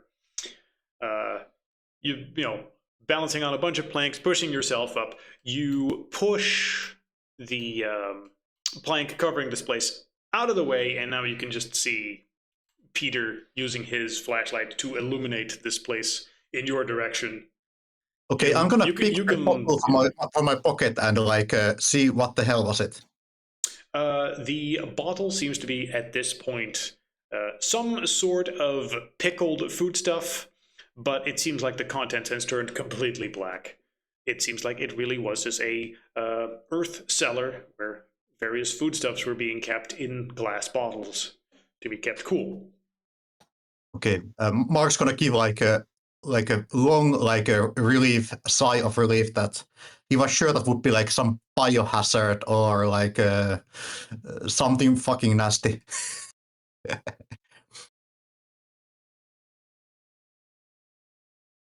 Luckily for you, that did not seem to be the case.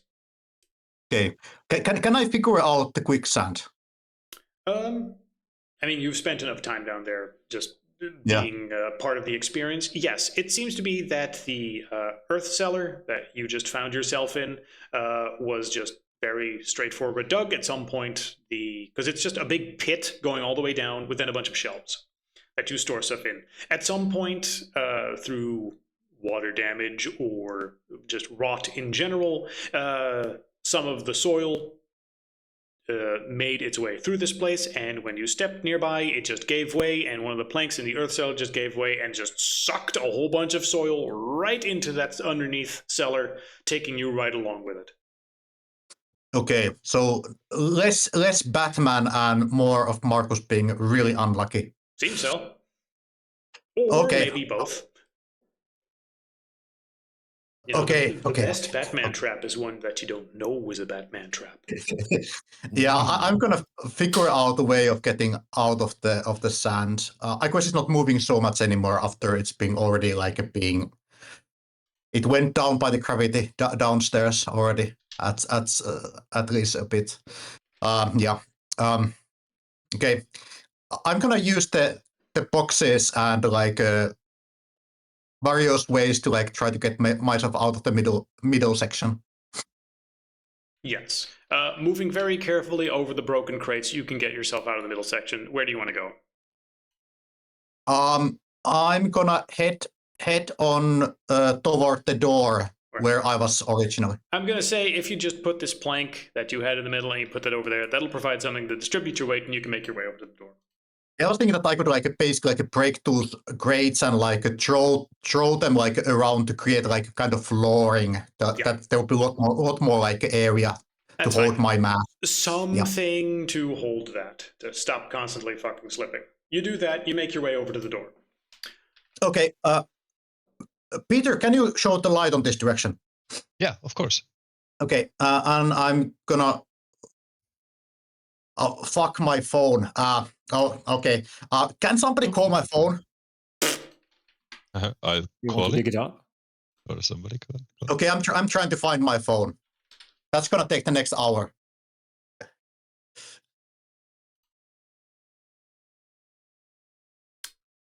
So, if someone calls your phone, would you even be able to hear it? It's With good luck. With good luck, yeah. Because you also need to be near it. Now, you're the most passionate about this particular thing. You know where it most likely is. So someone calls your phone, and then Marcus listens for it carefully. So Marcus, give me a perception technology, but it's muffled by a lot of soil. So DC8. If you get one success, you can hear where it is. And there's also a bit of light if I'm lucky. Maybe, but it's it's in the soil Yeah. somewhere. It's buried. The perception and awareness Technology. Yeah. I'm gonna use one willpower because my cell phone is important to me. That is fine. So with one willpower, yeah, okay. With the two successes plus willpower is 3 successes. So yeah, through all the muffled and knowing how the collapse happened, you'll be able to pinpoint more or less exactly where it is. With the shovel, you would be able to dig it out after a period of time. Okay. I need to take the dog out walk, but I think that keeps me busy so other people can do stuff. All right, Marcus is busy digging out his phone out of the soil in the meantime, leaving the others to do the other things for the coming area. If that's clear, who takes the lead? The door seems to have a large horizontal wooden cross lock bar on it. Who takes the lead? I'm driving right. Or Yeah, so it's probably just lift the bar, unless it has a the bar. padlock on it as well.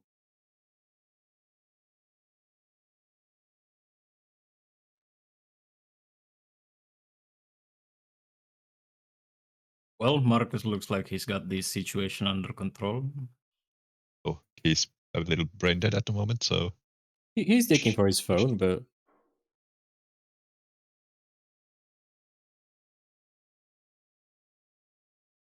did he ever tell us what was in there?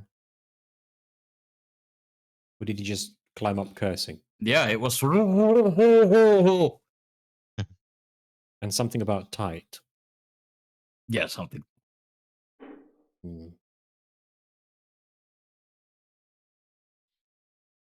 And Batman. Maybe. Oh, maybe he had like a bat slide experience. He thought it was tight, you know. That it was intended for children. Well, he's a big man, so.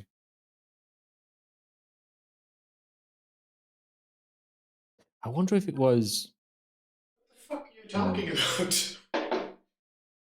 Well, we're talking whether or not we know what was down there, because Marcus sort of got out by himself and muttered something about Batman, and now he's digging for his phone. So we're trying to he's guess what digging was for down his there. phone, and you're all speculating on exactly what that is. But in the meantime, the Yeah, three of you because will need he to can't. continue through this place. He also looks very hurt. Let's So you let's figure it's check- probably best to let him heal. let's Yeah, check the door again. Great. Who takes I the want to lead? go. I want to check with my cell phone flashlight what's in the hole. Okay, you step on the various broken crates, check the hole. It seems to have a collection of some broken glass jars in an earth cellar, and a lot of loose soil that has now found its way in there. Ah, it was just structural damage.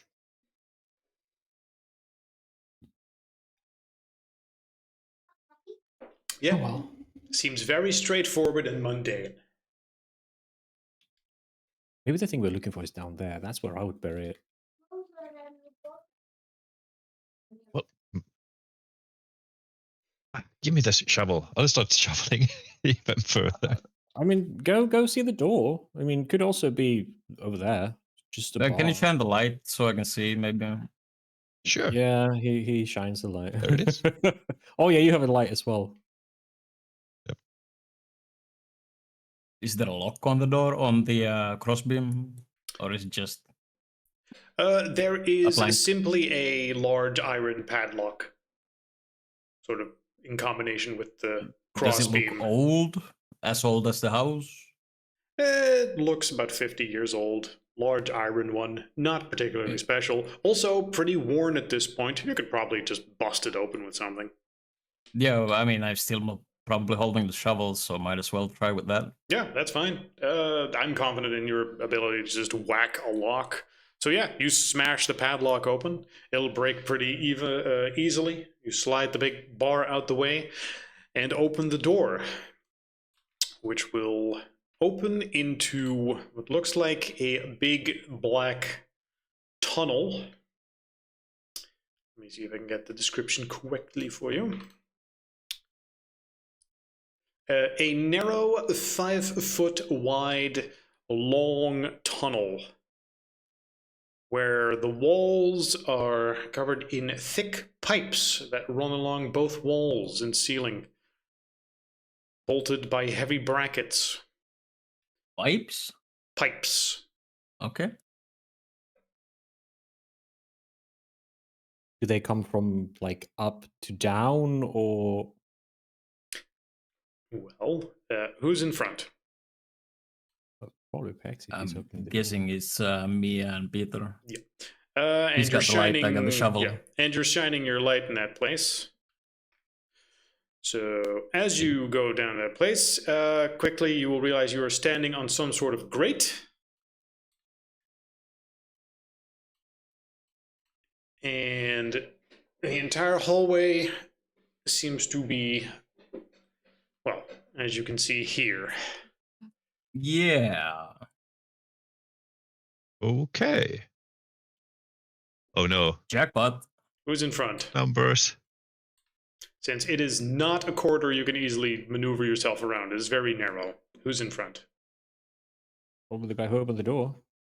Nah, Bruno, you go go first. ahead. You got the light. Okay. Yeah, but you're I'll smart. And I still got I'll the go fucking first. grasshopper pieces in my eyes. Sure. Okay. You get pushed I in got- front. Yep.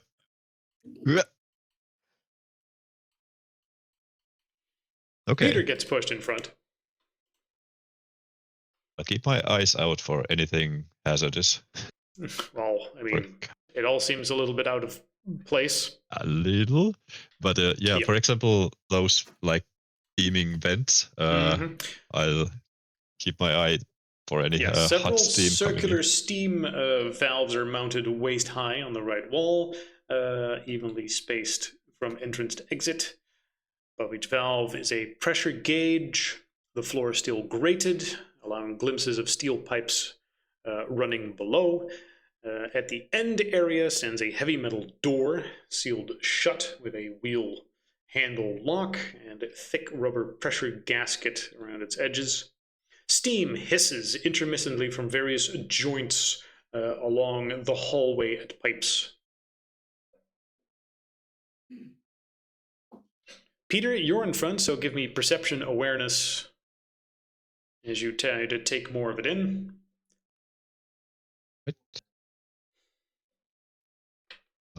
Awareness, not alertness. Awareness. Yes. Oh, finally, I actually succeeded in something. Yay! So let's see. The various valve labels are engraved 1 through 4, being mainline, overhead, door seal, subfloor. Valve number 2 and 4 are currently in the red. Number 1 is only slightly in the red. And number 3 seems to be just sort of unresponsive, with the device completely dark and unresponsive. There is a instruction plate near the entrance that says relief auxiliary pressure before stabilizing the main. Door seal releases last. Of course, it's last. Yeah. Steam vents alternate between the ceiling pipes and forward grates about every 6 seconds. And the door wheel handle, just as a quick check, does not seem to budge. Yeah, of course. Could we get the instructions written? Because that's a lot to ingest. Unless we can just like logic our way through. I'm guessing this is an actual puzzle we as a player have to like solve. Mm-hmm. Pressure seems to be coming from above and below first, then feeding into the main line.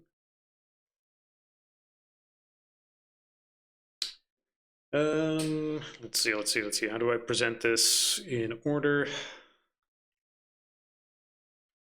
Let's start with these.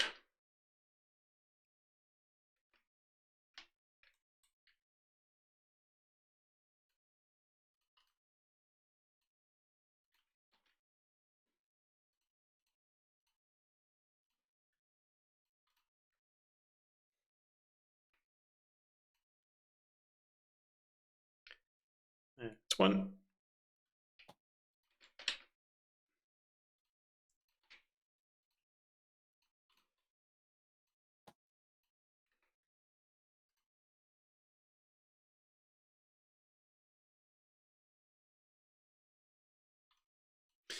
Because you've done some observations, you get more hints. That's not it. Yep.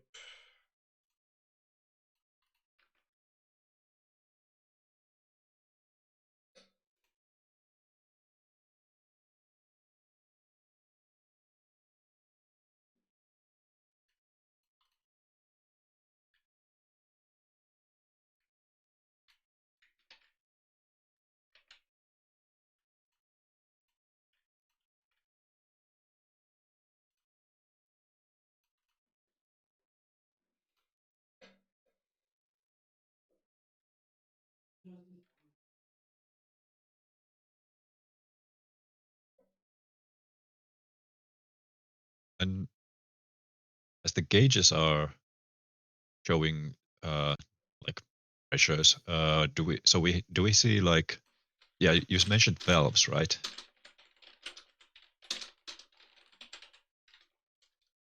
We see any valves on the like pipes themselves?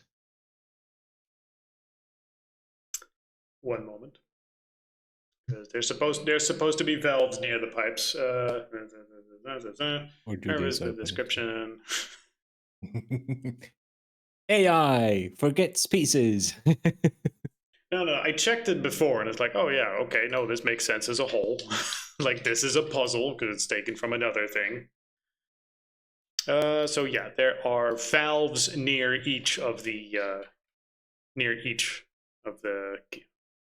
gauges. That's why they're called valve 1, 2, 3, 4.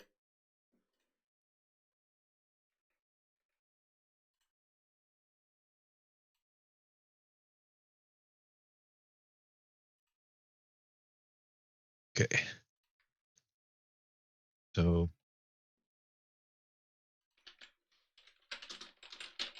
hey, any of you like technological minds? Because I don't know. I guess this one, if a meter shows red, it's too high, right? So we should Yep, try that's to bad. stop or the flow somehow. Yeah, or redirect it elsewhere. And how do we do TV that? usually says red is bad, so don't let the hand reach Yeah, the big red. number is high pressure. And it said they were Oh, and if venting. they are So we deep actually in, get like steam vents, like indeed. yeah, okay. So if it's deep in the red, is it deep in the red to the high end or the low end? Red is high end, and they are venting. It's overpressure. Mm. I mean, I'm guessing.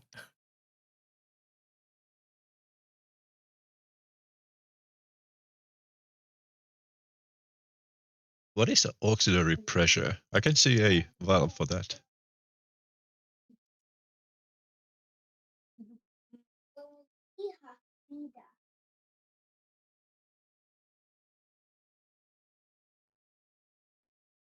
This is the information you have. Yeah, that was an incorrect question to like the party. Any pipes you see in the other room, the cellar?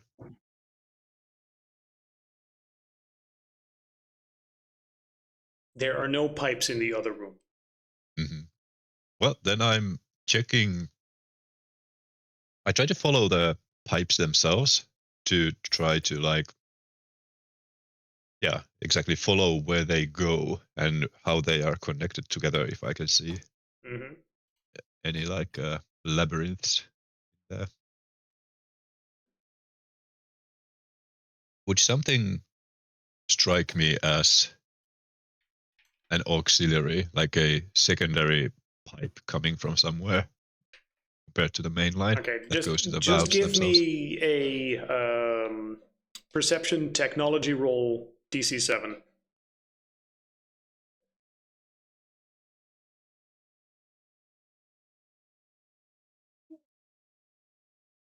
No successes. Wow, No not successes. even a one. You follow all Just the pipes. You check the entire length of the corridor. You're pretty sure that these 4 valves and their gauges are literally the only things you have to interact with.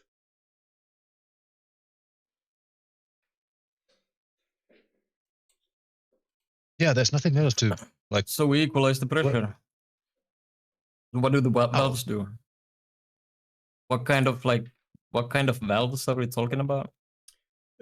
Literally just a little, the company Valve that produced Half-Life and how they have a little red spinny thing as their logo. That's a valve.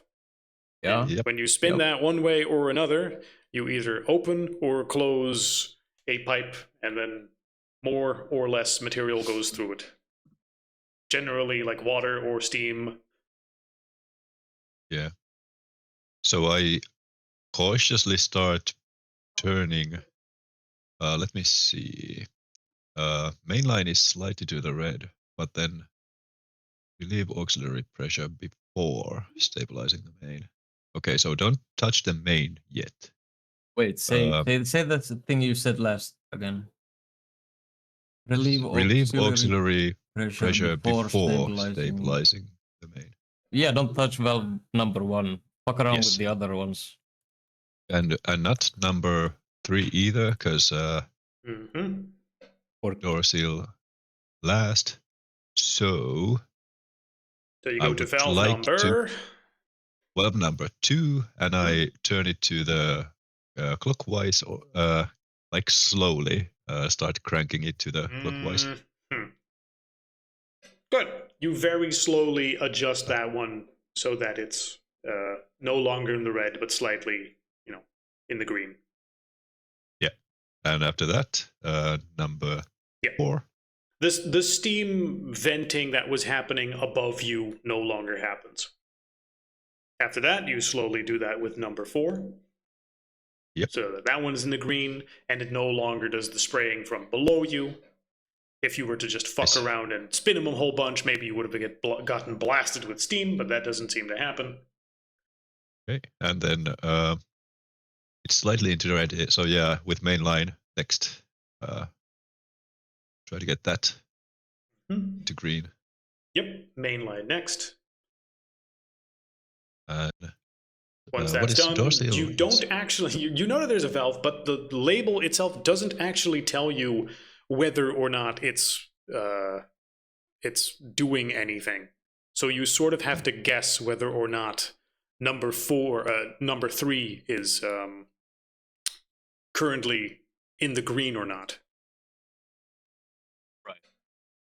I tap on the meter. Yes, that was Trying my to- idea also. Ding, Knock ding. on it. Come on. It seems like the meter itself is damaged. Maybe there is some other way to determine if the pressure is good or not. Well, I start to try and listen onto the pipes if I hear like different hissing pitch on the pipes themselves. How hot is it? How hot is what? The pipe. The I mean, pipes. if it's steam, then The pipe itself feels quite hot. Put your ear on it.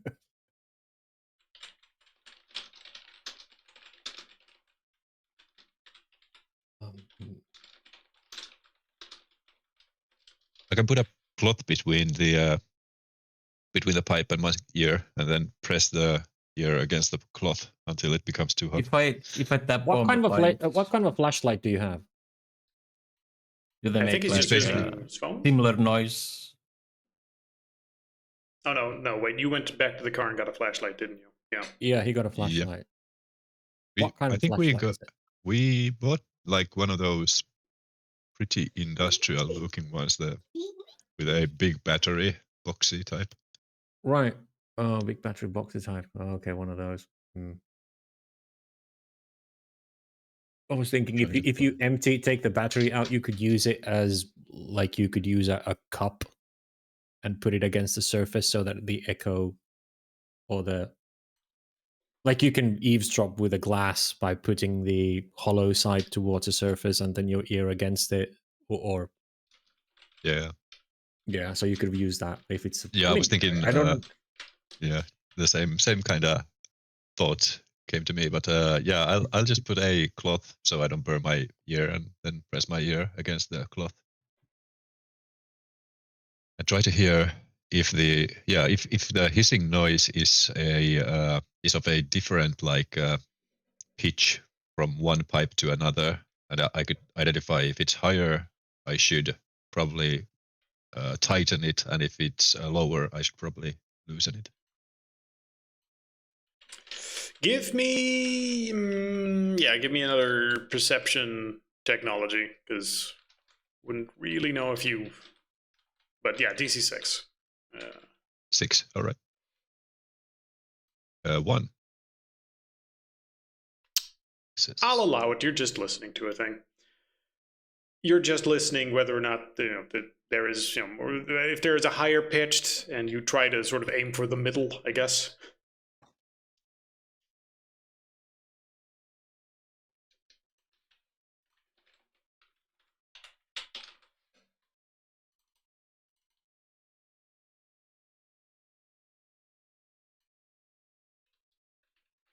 Right? Yep. Yeah. Definitely. Trying to just aim to the middle.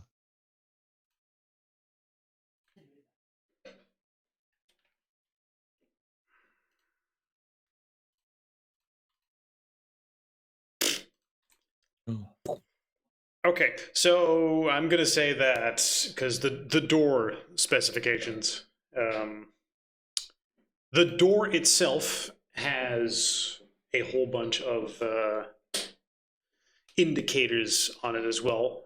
More specifically, the seal was buckling under certain conditions and then being sucked in under others. And depending on how you twist this, there's sort of two spaces where it would act a certain way.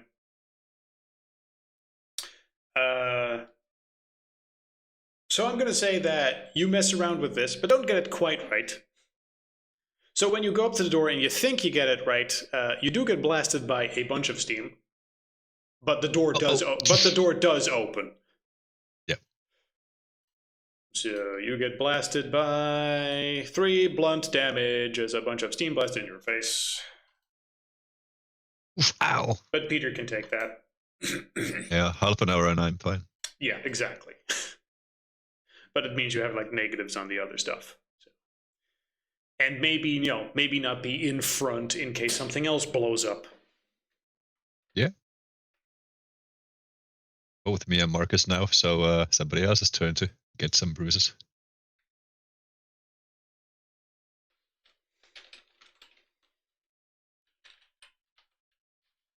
It's okay. Marcus will be fine soon as well. Like half an hour and he'll be good as new.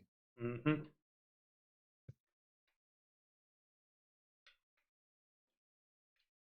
Beyond that, you see some sort of big assembly hall. The lights are all off, so it is still pitch black. At no point, no one ever turns off lights. You're just using your flashlight the entire time, right? At least not until now, yeah. See.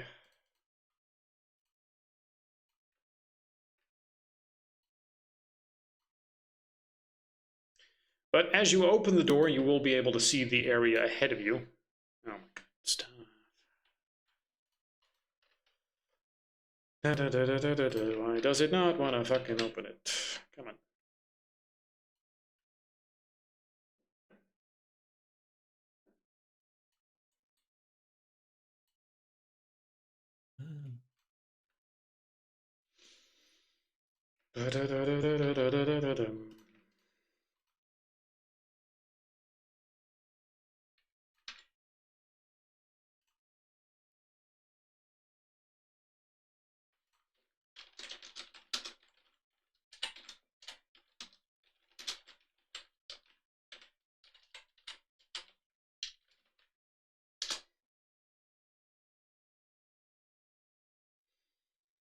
So, in a large circular factory-looking area, 30 foot across, a raised metal walkway forms a ring around a 15-foot wide central pit filled with several machinery assembly on rotating arms. The mess of machinery in the middle pivots slowly around every few seconds. 3 lever stations are evenly spaced along the walkway. Each lever has a brass label and clearly visible mechanism. The walkway has waist-high railings with several sections bent or missing. And the machinery downstairs whizzes around quite fast, so that if you were to accidentally fall in, you would get massively fucked up by it. Has anyone ever seen a Chinese live leak video? Oh, no, luckily. Would you like to? Um, no, thank you. Which one are we talking about? Pretty much any of the ones where all of a sudden someone disappears into machinery. Yeah, I've seen a couple for sure. Oh, goodness.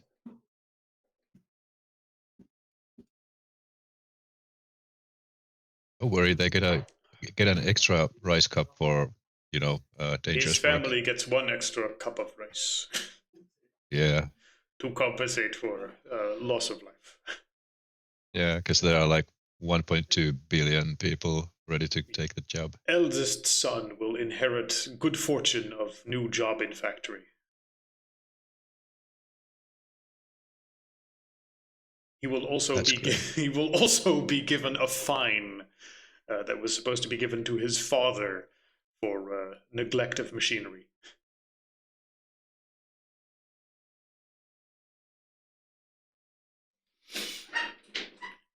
As well as a bill for the costs of the damage he did to it.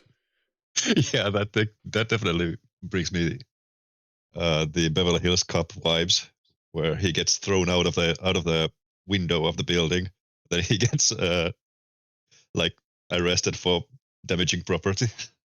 Pretty much.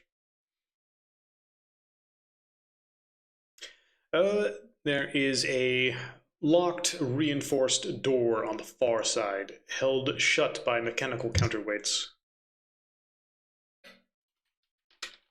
Not smashing that one. Sorry, did you say start smashing that one? No, I said not smashing that one. Ah. Oh. He should. There's like that AAC. You're already hearing what you expect me to say. Oh, Yeah, kind of. I'm just so I used need to to you saying certain articulate things. clearly. Otherwise, we're gonna be in a shitty situation soon. Yeah. You need to start saying like, I will NOT. Test, not. activate microphone. Don't skip my first word. Yeah. I do not do this thing. Does thing.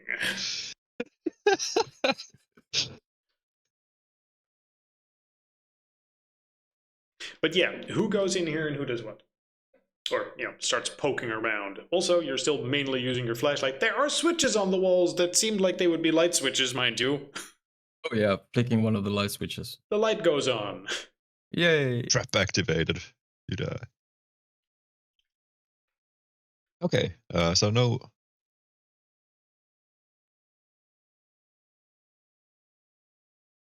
So no flashlight obsolete. No light needed. You have your hands free. Also, you can actually see shit properly. What kind of a bat lair are we in, actually? It looks more like some sort of factory than a lair. Right. Or maybe it's I don't know, this is maybe where Batman created all his gizmos. What kind of machinery? When you look at the machinery, it quite frankly does not form a cohesive whole. You vaguely think it resembles, steampunk style with a lot of light bulbs, or maybe it's because it was created in the 1900s or something, but that would be a very long time for something to just keep whizzing along all this time. Although maybe you're messing with the steam valves reactivated something somewhere.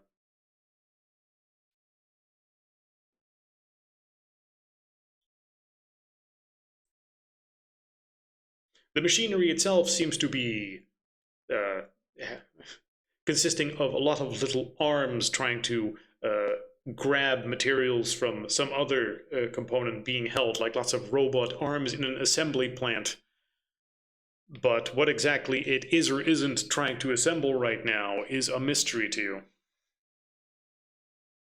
This is a sandwich machine. It's trying to create the world's greatest sandwich. Yeah, is that like... Oh, man, okay. Let's see. Subway headquarters. Can you describe the other door again? The locked, reinforced door on the far side held shut by mechanical counterweights.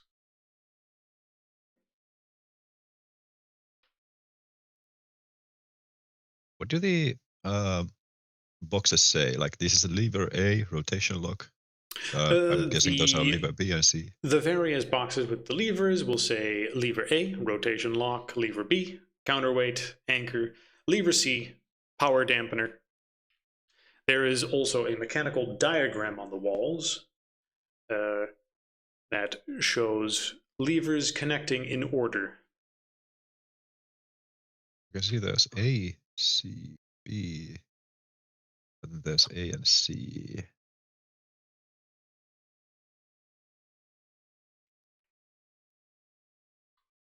Ultimately, it's a bunch of levers.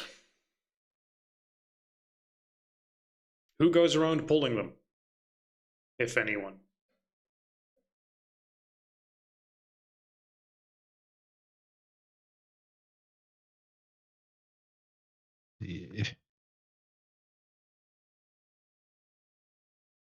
What could that okay, that's an actual question Peter asks, like what's that upper layer?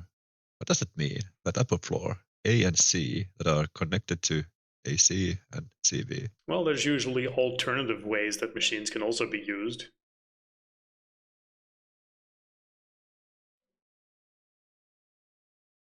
But what it looks like, whatever we have to do, it's probably going to be A first, right? Does look We like should it. pull And lever who is A. pulling it? Since Peter was hurt, are you still pulling the levers? I mean, Somebody else do it.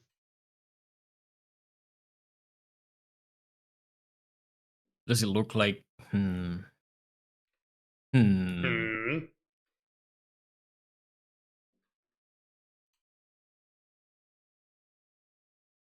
Like, are all the levers in the same position? Currently, all the levers are in the upward position.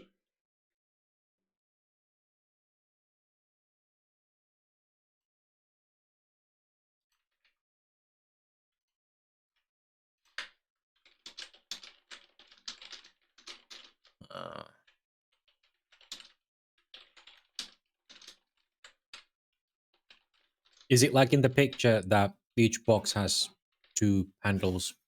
Yes, that too. But Okay.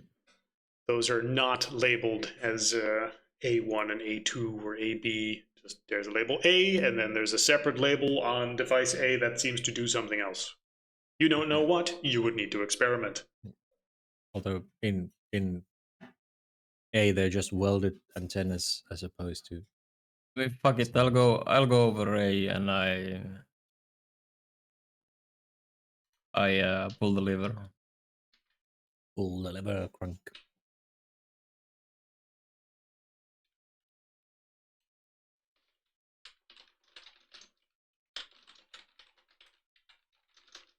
Open sesame. Wrong lever. Sorry, which lever do you pull? A. Okay. The machine in the middle stops rotating and comes to a halt. Oh. Okay. Oh, After there that, was C. already parts moving? Yep, there were already parts moving the entire time. Did you push one A lever or both? I think it just pulled one, right? Wait, there's multiple levers per. Yeah, each Yes, box. if you look at the Two per- picture, there's 2 levers per thing. Ah. Well, Yeah. that's great. So did you push one or both? Fuck if I know. Well, you decide. You're the one pushing it.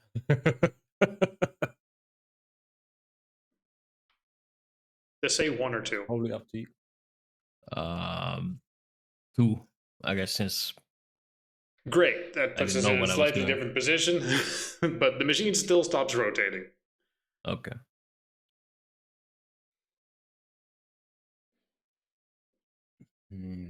Several of the little hands inside of the machine sort of lift up into an upwards position. Mm. Wait, did we have an explanation for the lever somewhere? One was counterweight. A was rotational, C was power dampener, and B was counterweight, right? Yes, that's what the labels were. Rotation lock, counterweight anchor, power dampener. Okay. So now it's both of C's? Is it like double A, double C, and then just That's what one I was B? thinking as well. That's what I was thinking as well. Okay, I mean, let's try it. Yeah, okay. So I'm gonna assume you're doing things here. So Bruno Yes. goes up to the thing. See, you said both, and I yak both. Yeah, both C's and then one B. Okay. As you're walking around the walkway, what you would have to get to the various things, Yes. sparks will fly somewhat from the central assembly as pressure seems to be Ooh. being put on the components from several exposed cables. But with the machine already no longer spinning, the sparks are not being thrown around wildly. Then you pull the C levers, which will then, first off, have all the little arms in the machinery seem to power down as the entire machinery powers down, and then all the lights in the hall go out. So you are now in pitch black again. Well, time to maybe crack open the flashlight. maybe push the right hand lever up again. Maybe you come and do this. I can't see shit. It's dark. Yeah. Yeah. Me neither. Peter you has have his my flashlight light. out. Yeah, but your hands are still on the levers, probably. Yeah, those sparks are as he giving me the yells at you heebie-jeebies. from I a don't far really know what the distance. fuck this thing is doing. You come do it. I can't see where I'm going, so put the lights back on. Imagining he's still standing in the far distance yelling instructions at everyone. Well, he's at the door. Yeah. He was coming in last. Where it's so. safe. Well, we're doing this one at a time, and now it's dark, so yeah. I'm not going in with a murder pit into a room I can't see. But yeah, Bruno's in control unless anyone else says they take control. Bruno, you determine everything. Put Victor in control. Great, you go over to the door, you grab Victor, you throw him over to the levers, and you say, "This is your fucking problem now."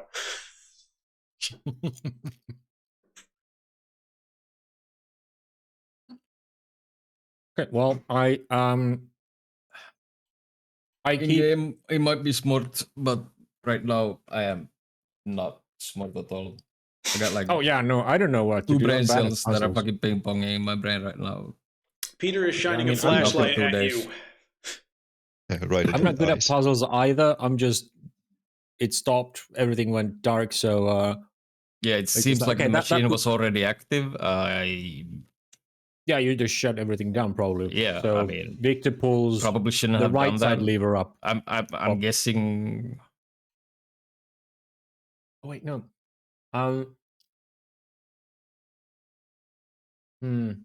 Were the counterweights visible on the reinforced door? Yes.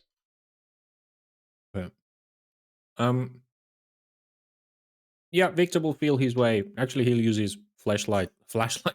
Whoa. Phone. That's been a joke I've been avoiding to say the entire time since Marcus said something that sounded like a flashlight. Damn it. Anyway, using his phone as a flashlight, he will make his way to the counterweights and push the left side lever into a different position and then see if it does anything with the counterweights.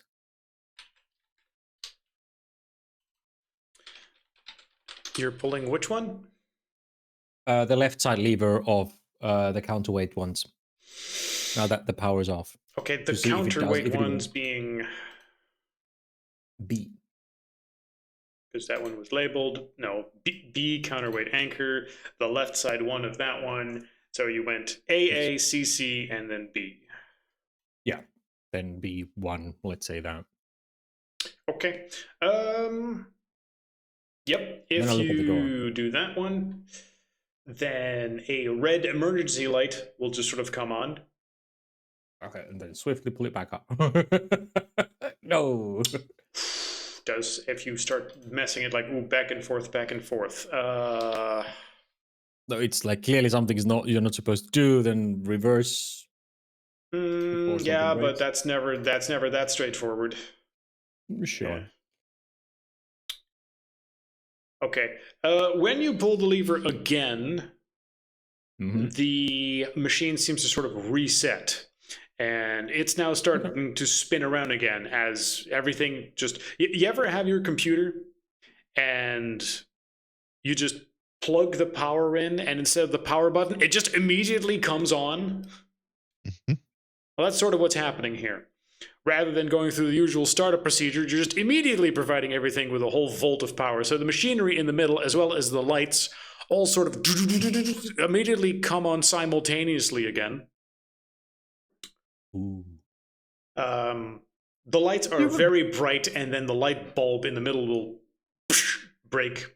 The lights on the side will remain on. The machinery in the middle is now very rapidly spinning around for a minute before settling into their previous rhythm again. So if that's what it defaults to, maybe you were doing the correct thing and it's actually a containment door and that's yeah. Yeah, well, I was trying to see if it does anything with the counterweights, like with one lever instead of just jamming it all down and because the chart only shows one bulb of B, so Yeah. look, Victor will go look at the chart closer. I'm assuming there's just A, B, C, but there's no arrows between the upper row and the lower one. Also, is it dusty? Could we try to find more symbols by dusting it? Dusting, I don't think that's relevant right now. Like, Okay, so no Oh, hidden symbols I there. just blow on the console and the whole fucking user guide just pops up. No, but the chart Oops. on the wall, if there's dust covering a second layer or third row.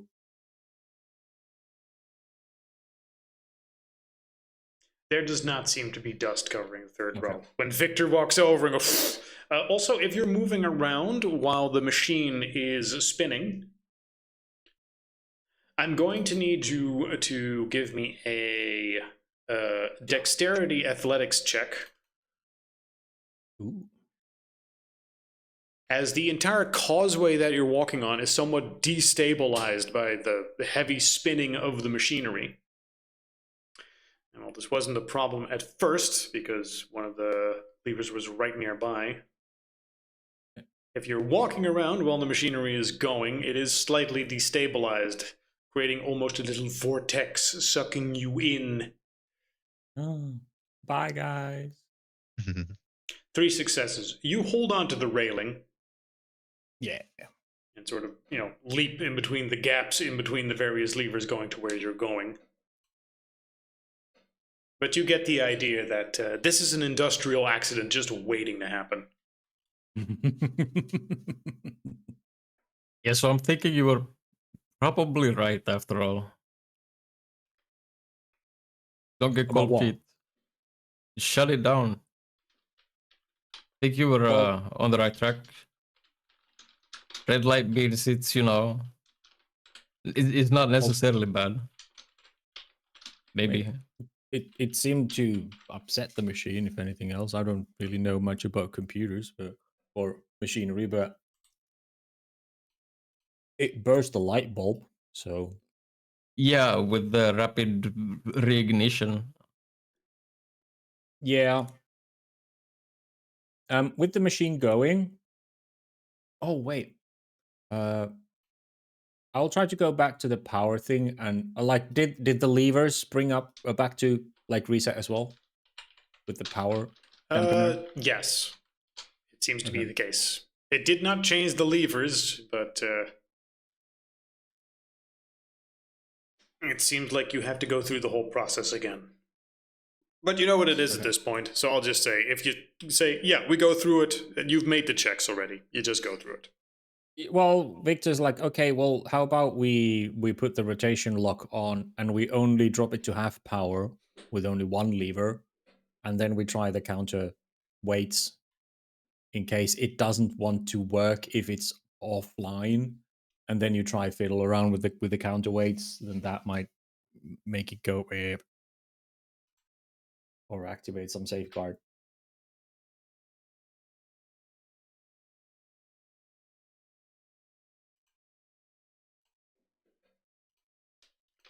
Okay, anyway, you go through the same steps, right?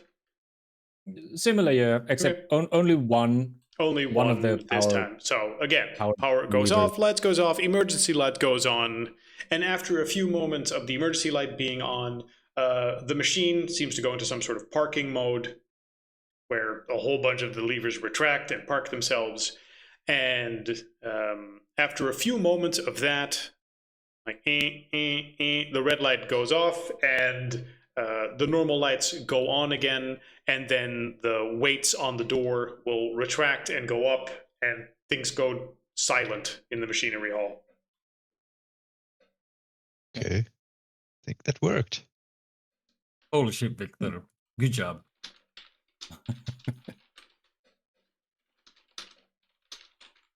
A happy accident. Well, you sounded very confident while I was pulling the lever, so. I mean, yeah. Just see what sticks. Yeah, just take the win, man.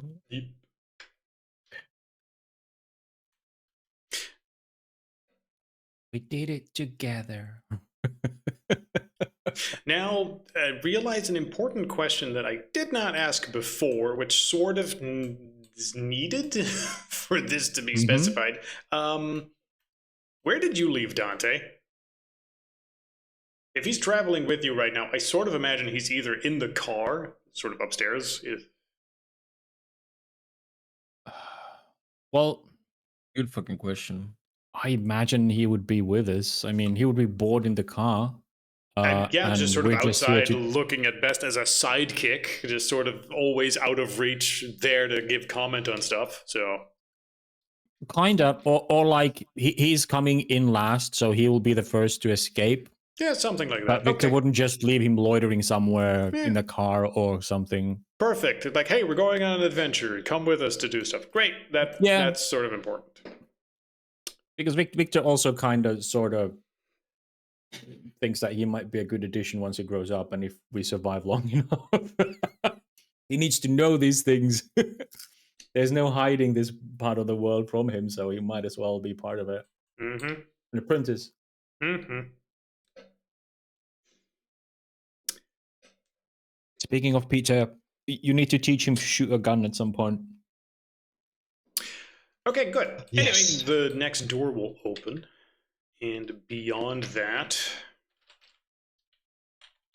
if everything wants to open properly, seems to be a small quarters.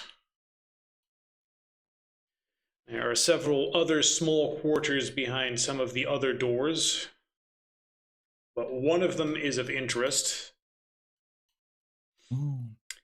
as it seems to include a bed, a small workshop, a small amount of machinery, a large vat, which seems to have some sort of humanoid figure in it, and some suitcases under the bed.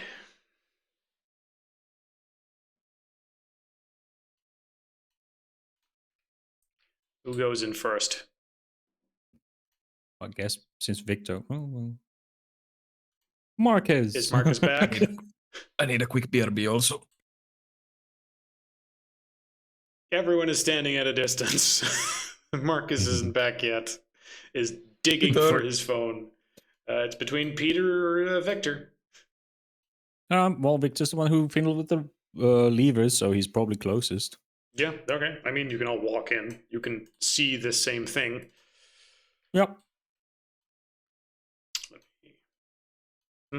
Victor will go in first. Mm-hmm. Bruno is staying back. Peter, Victor, the two of you are going in here. Seems like this place has not been opened in a few decades. Ooh.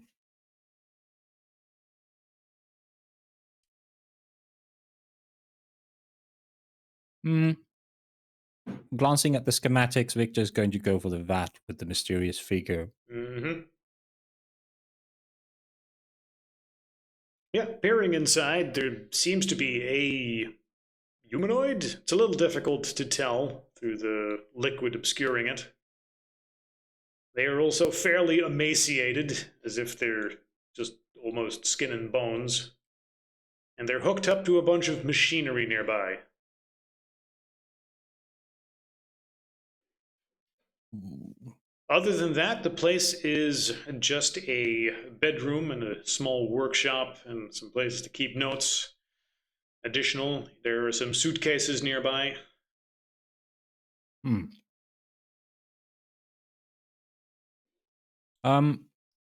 Victor will start going through the notes and asks Peter to Kitten, would you look into the suitcases? That might be the suit we're after.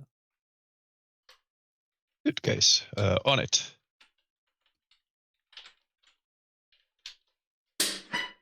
Who's the guy in Try the to tube? see who our clone patient thing is.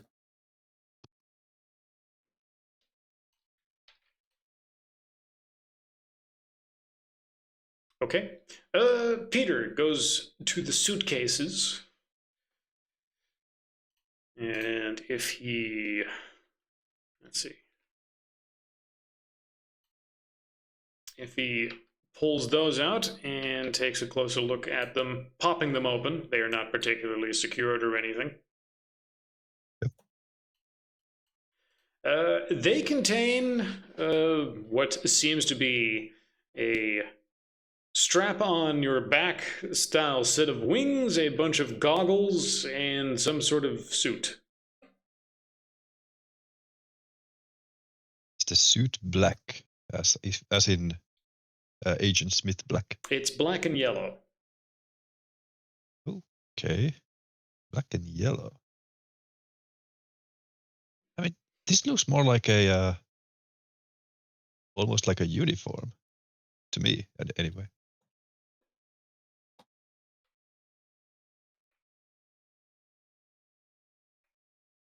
Also, look at these goggles. I take a peek through them, wondering if they are somehow special.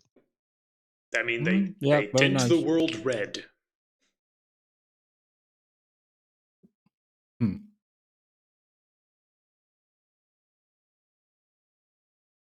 Peter is busy examining that. Victor, what are you doing? Victor's going through the notes Mm-hmm. to see if they reveal anything about the entity in the vat or the controls. Like if it's a diary or instructions or anything.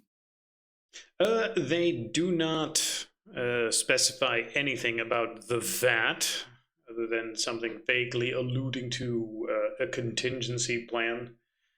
It seems to be referring to 1914 and the World Expo. Hmm.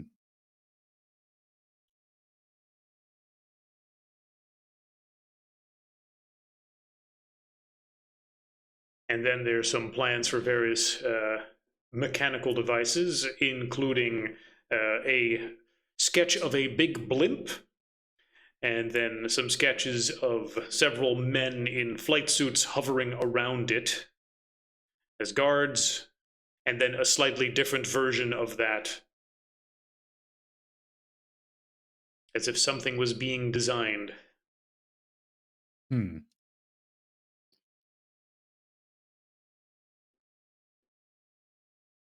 Flight suits. Is the fluid in the vat like? Did the thing look human? Still, anyway. It looks human-ish. Like 50% human right now. It looks like it's in bad shape. It looks Okay. skeletonized. It's probably been in here for a long time, if the rest of the house is any indication. I'm assuming the notes are the schematics on the wall. Yes, the notes are the schematics on the wall. Is there anything in the drawers of the desk, on the desk? There is a collection of tools. Okay. On the desk, there is nothing in particular. The machine itself, however, seems to have a few large buttons. Do they have labels? They have some labels, like, no. Fuck, what was it that I had in my head? Provide nutrients, rehydrate, close, open. Okay. Very straightforwardly labeled stuff. Yeah.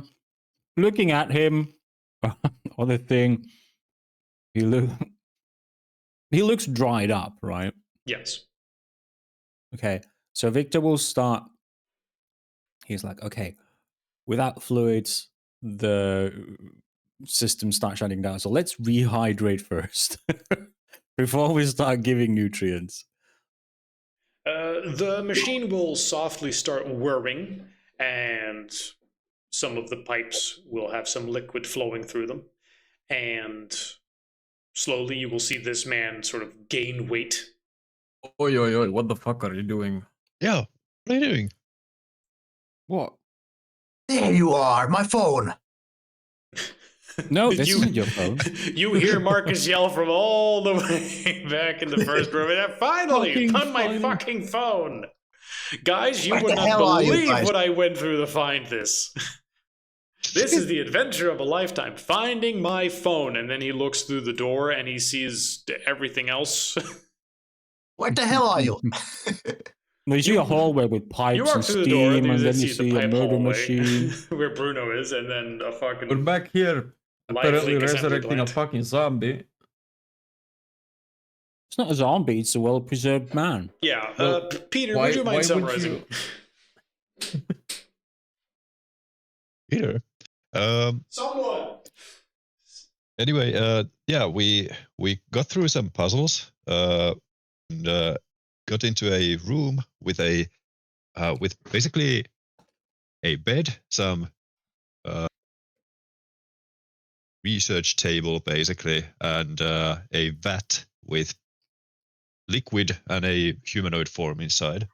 A bat? And Batman. a Batman, not Batman. and yeah, Victor's doing something with it. I don't think it's a good idea. Victor, get away from that. Either. It's like a Frankenstein monster sort Yeah, of he's thing, or resurrecting. He's No, I resurrecting think- I some just think fucking, this is the guy Bumblebee who owned the superhero suit. from 1914. Yeah, exactly. This is OG Batman. But who is paying the electricity bill for all these years? You? It's Me? Government? No, not the government. I trust the government. Marcus is gonna like walk on the wall with those like schematics, those papers on top of the bed. What do they say? Have you been like going this through already? Yeah. Yes, Victor went through that already. They seem to be schematics for a zeppelin with little men flying around it, something about an expo in 1914. Okay. There was a paper in the drawer saying that the beneficiaries or the what's the word? Not beneficiary. The benefactors are the Shaw family line or something. and what's that? Who's that? I mean, the guy's paying the bills. A thank you letter that was never sent or something. Okay. He says as he waits for the guy to fill up, and then he pressed. How full does the guy look? He looks full. Okay, then I pressed nutrients. Is he alive? Yeah, a Also- second sludge starts being pumped into him. And he starts It's about becoming to, fatter. be He has clothes on or naked? He has a bodysuit on. Okay. Is there any like Mark's gonna try to find some tattoos or signs or markings or something to like tell something about this guy? Is it even a human? Oh, at this point, it definitely looks human. Yeah. I don't let him become too fat. I just Have you used the side already? what? The thing we do? Oh Our second site? no. Okay, Mark's gonna activate his. Can I have I got him the grasshopper out of my eye? Try Grass- again. He's botch on the eye skill. Oh yeah, but you didn't use additional, so it should be okay, right? I mean, yeah, you can probably use your eye skill again. I know normally when you botch a skill, it sort of has consequences, but that's only if you use additional ones, right? You should just be able to use your thing again. But more importantly, Marcus, since you're here, you're looking for any telling marks. He doesn't seem to have them. At this point, he looks like a perfectly regular guy, but you did activate your second sight. He looks Yes. eccentric and has a very mild purplish aura. Have you encountered a purplish aura before? Just means he's gay. Yes. Okay, I'm telling them that what do I see? You will tell them that the only other time you saw a mild purplish aura, which wasn't terribly important at the time because the computers around her were all much more interesting. It's a very mild purplish aura, so it can mean lots of things. You've seen hunters with a mild purplish aura. You've seen Okay. normal people with a mild purplish aura. But you also saw that tech witch with the mild purplish aura. Okay. So whatever it means something. Whatever it means, he's probably gonna want its fucking suit. It's Um, wearing it's wearing Yeah, wearing a well, bodysuit right now. the Bumblebee suit. It's Bumblebee Man. You say this as Victor has stopped giving it nutrients and has just pressed open. The tank will split down the middle and a whole bunch of liquids will just slosh all over the place. Yeah, I assume there wasn't an empty button or something. If there was, he would have pressed that first to No, get the tank yeah, or I release. get that. Well, I mean, there probably was, but you didn't, look at all the buttons. Oh, I asked if the buttons have labels and you didn't mention it. He would have gone like, okay, first hydrate so the systems come back online, nutrients and okay, that's done, and then look for a release or something before he opens it. But Yeah.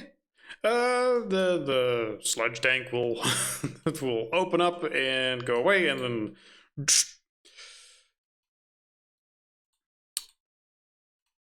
and then he's ready to catch him. Yep. And I take my sidearm. he sort of stumbles, and then Peter goes pop, pop, pop. No, I take my sidearm out and start pointing it Yeah, but just in case. yeah, the man collapses a little bit and stumbles forward and just sort of leans on the bed like you would after a terrible, terrible hangover. Yeah. Oh, I know how this feels. Catch him. And support him. Whoa, whoa. And goes, oh, oh, yeah. That was very rough. Oh, Okay, thank you. identify yourself. Hello from the Oh, future. You identify yourself. Past I am. The Bumblebee man. No, I am not Batman. Bumblebee Man. I am. Hold on, let me make sure that I get the name correctly.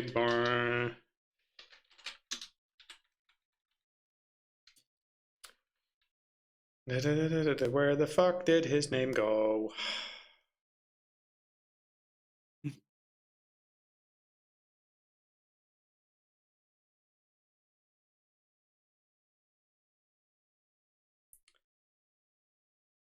I'm sorry, this is annoying. I had it and then I scrolled down and it just went whoop all the way. I am Andreas Vargo. Okay. Can I roll Sounds that? Mexican. Rings any Affiliation? bells? I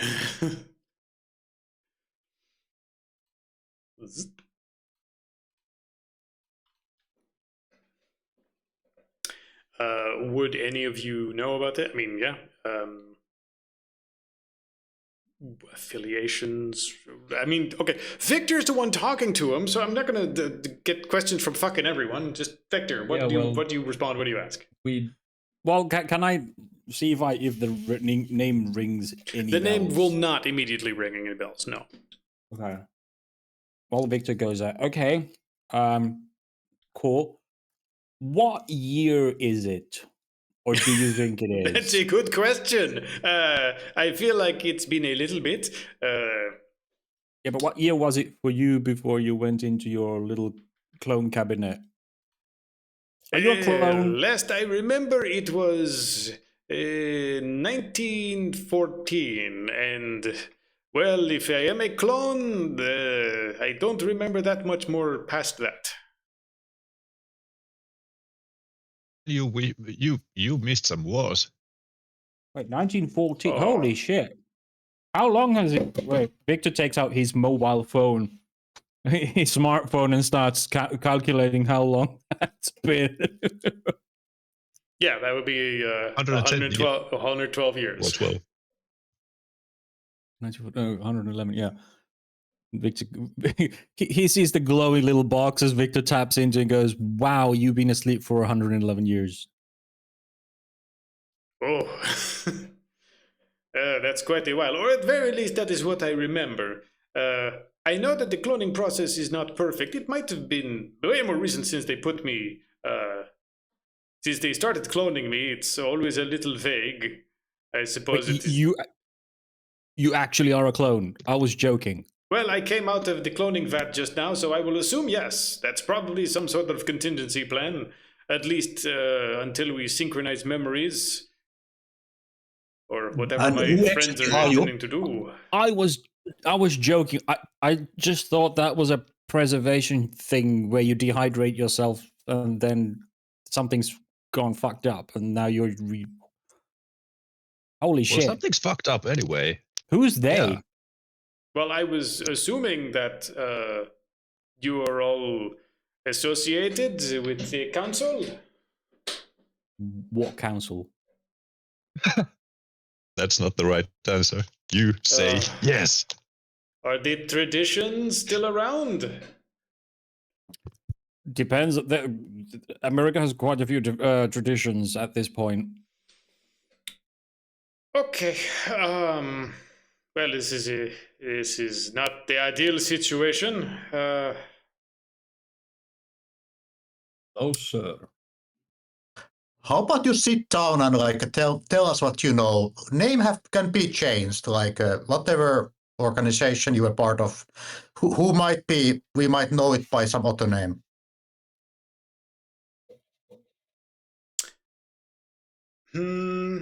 Well, I mean, if you've come all this way down here to open me up from this, Yep. I will assume that you are members of perhaps the United States government? Yeah, US is around. Such. But yeah, I mean, we are citizens. Yeah. I'm actually part of the military. So, you know. Oh, okay. Yeah, we're sort of his squad. No. We could say that we are more of a freelancers, but we have the common interests. What was your name again? Strange. Or your original body's name?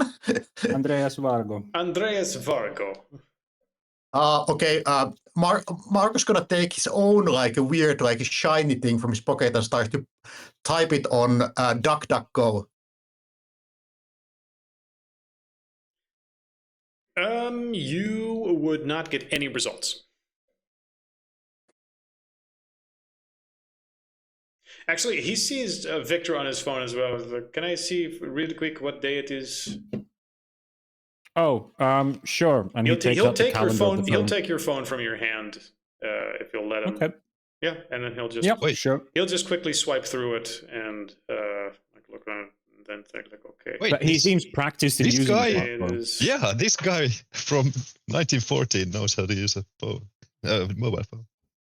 Well, I Smart. mean, if he has the same aura as that one Yeah, person, then that's cool. I imagine he's very tech savvy. Okay, how the fuck do you know how to use that phone?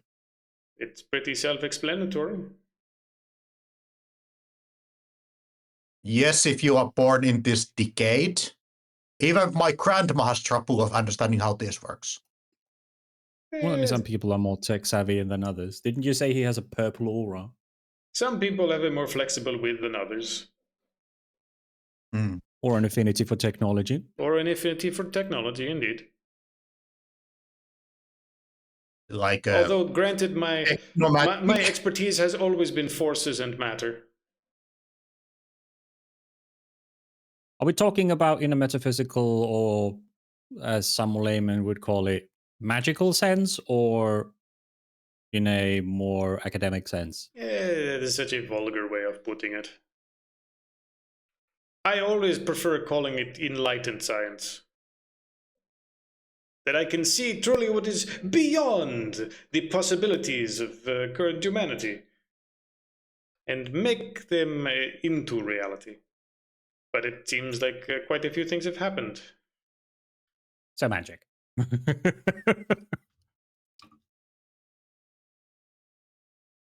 Anyway, I am assuming that perhaps Well, some the of mage my from the colleagues have 1940s. sent you. Maybe. We weren't really given that many details. We were just Eh, told to come here. well, they would usually do that. Did they send you to retrieve something in particular? I could probably help yeah, you the with suit. that. I mean, you did let me out rather than letting me rot in there. Yeah, the suit, really. The suit? Seem you point The to flight suit. Oh, Yeah, The- the to the, bumblebee suit. well, you are free to take that. That's fine. All right, great. Mhm. So are you are you with the guys in black, or I do not know Or who the sort guys of- in black are.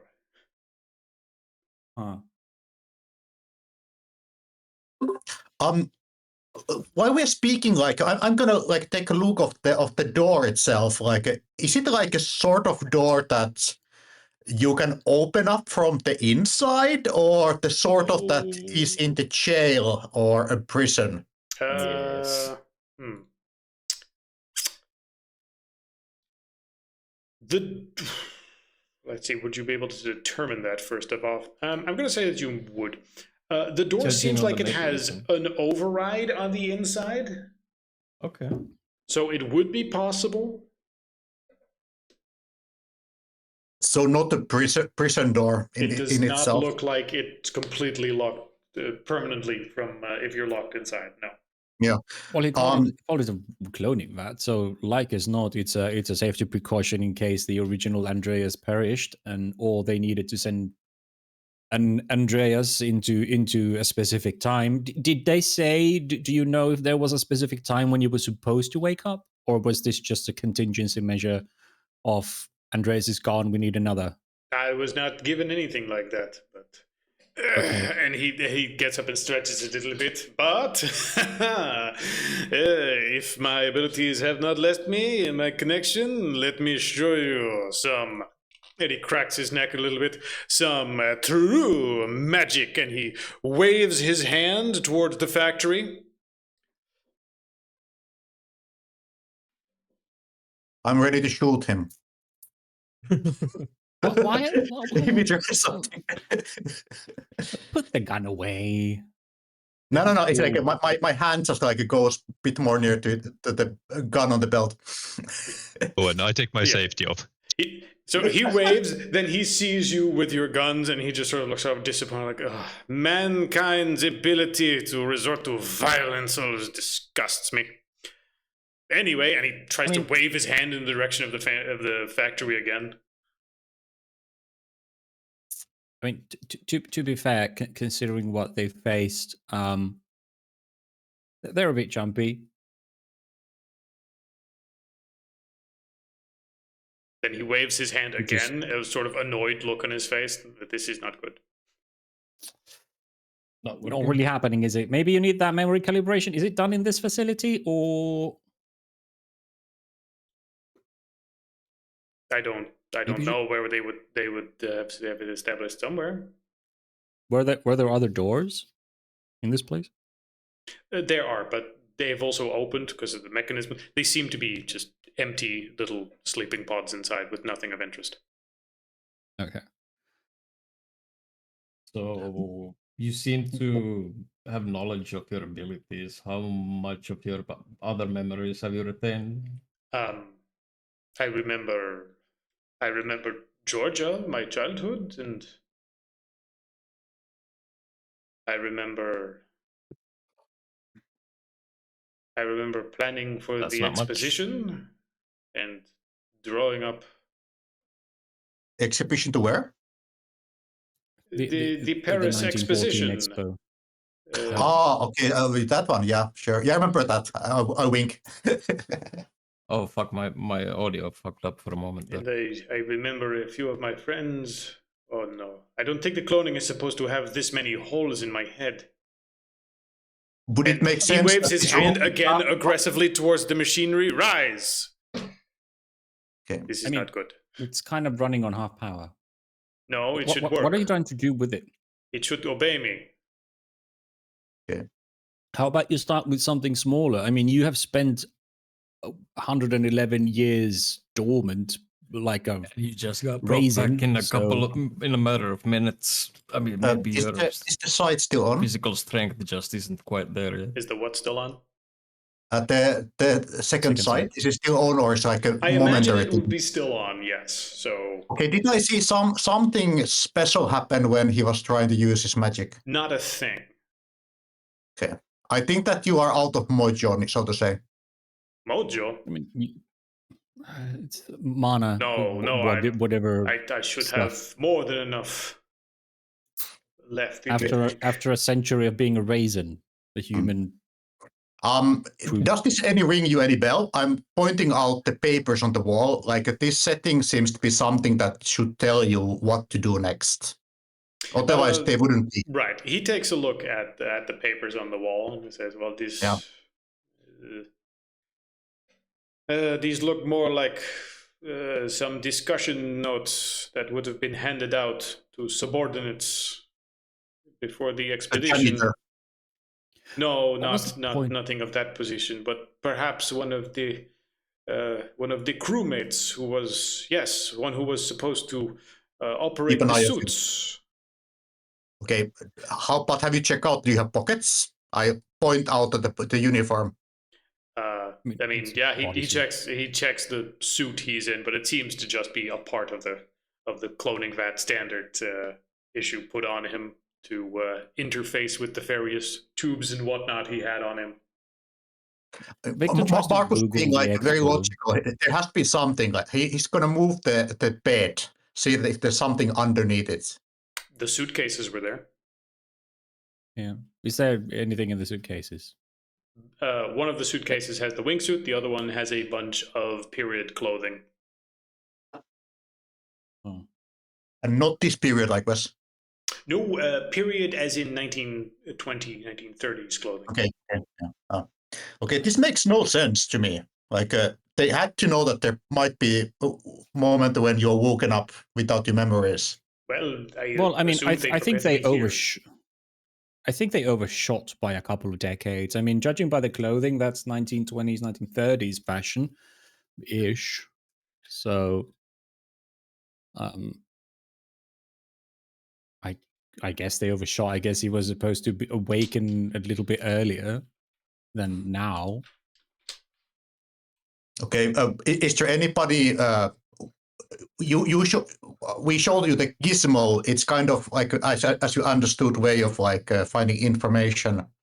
Is there anybody who might help you out? Maybe not the person itself, but the family, daughters, granddaughters. You don't Maybe, happen to but have I suppose I should. intrinsic urge to complete, some kind of directive or nothing. Yeah. Not like a sleeper agent. Well, you feel like a okay sort of guy, and I think that we would be comfortable keeping a little bit of eye of you before you get your bearing. Okay. So Yeah, I get that. Meanwhile, I'm going to need whoever's most in the back. Bruno, give me, Sure. of course, perception, Oh god. alertness. Yeah. Alertness. We're not the only ones after this guy.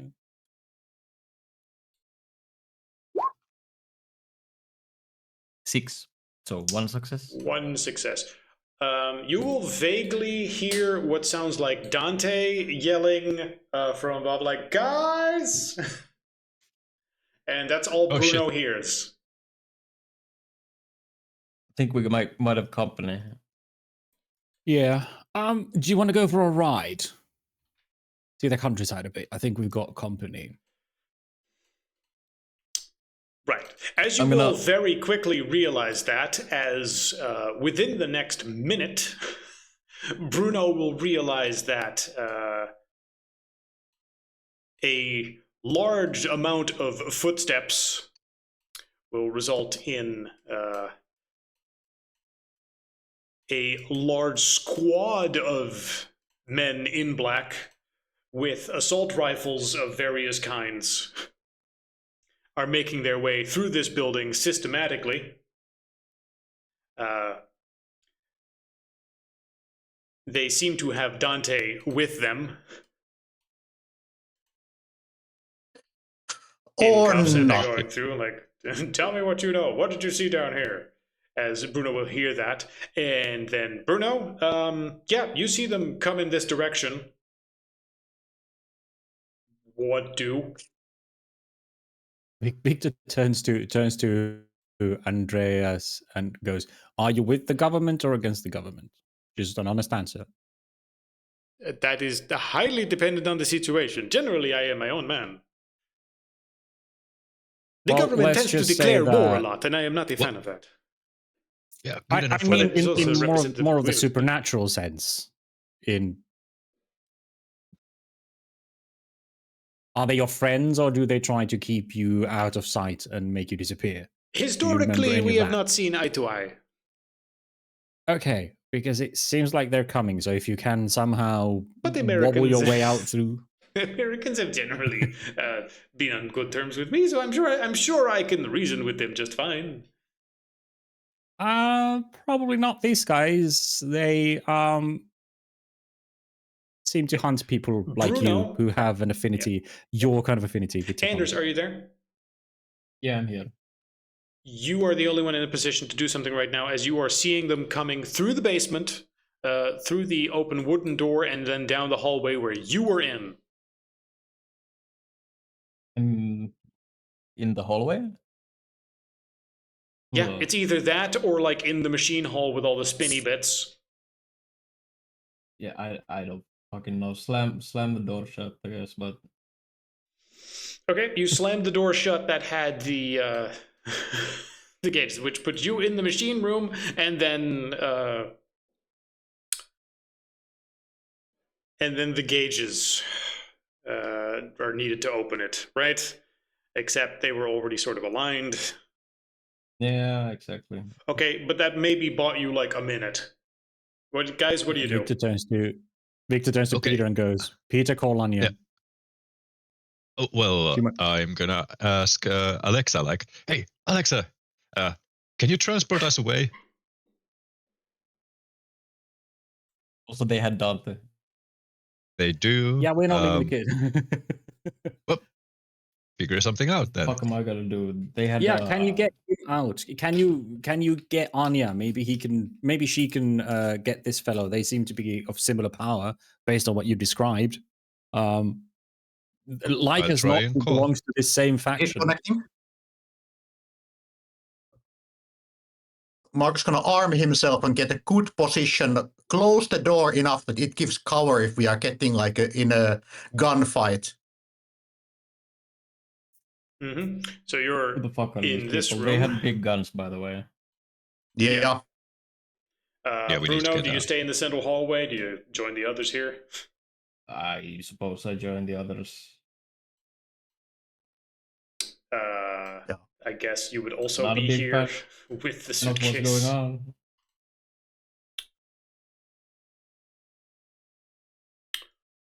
Okay. Okay. I thought Dante was with us, but I guess not. And Alexa was the tech wizard, right? I mean, you've described Yeah. Dante as No, being Alexa is the AI. behind upstairs somewhere, like just out of reach, so he can get out first when something goes wrong. So by that logic, if something comes from behind, he's the first to sort of get taken Right. by No, that. I thought he was kind of following Bruno at the tail of the. Well, then he would still be Like, in still the with us, basement. but- So Sure. But either way, Dante would be first to get taken by that. Now,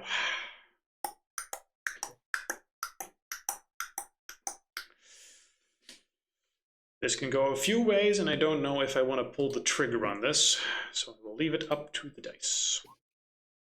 Of course it does. yay! All right, you guys, please describe in detail what it is you're doing. One at a time. Initiative.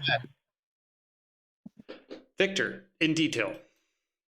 You have Well, moments. Victor is asking Peter to contact Anya, who Well, I'm doing this might be anyway. interested to know that we have a person like her apparently with us, and that the Men in Black and the government guys are apparently after him as well. So if she can spirit him out, that might help him. Otherwise, he'll be in deep shit. Okay, Peter, do you do that? Yeah. I call Anya and try to get her to help us somehow. Like, we're in deep shit. We need evac now. Okay, Bruno?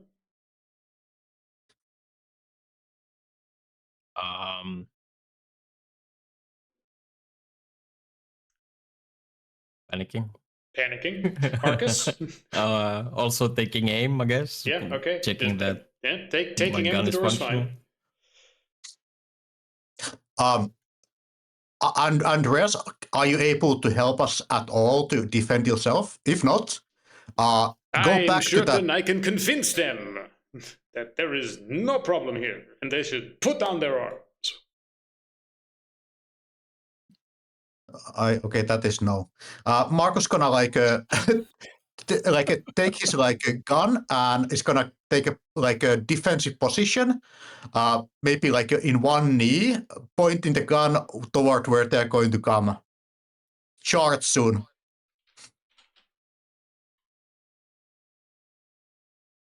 All right. His idea is he's gonna shoot few warning shots, and then he's going to close the door, and it hopefully takes them some time to break in to it.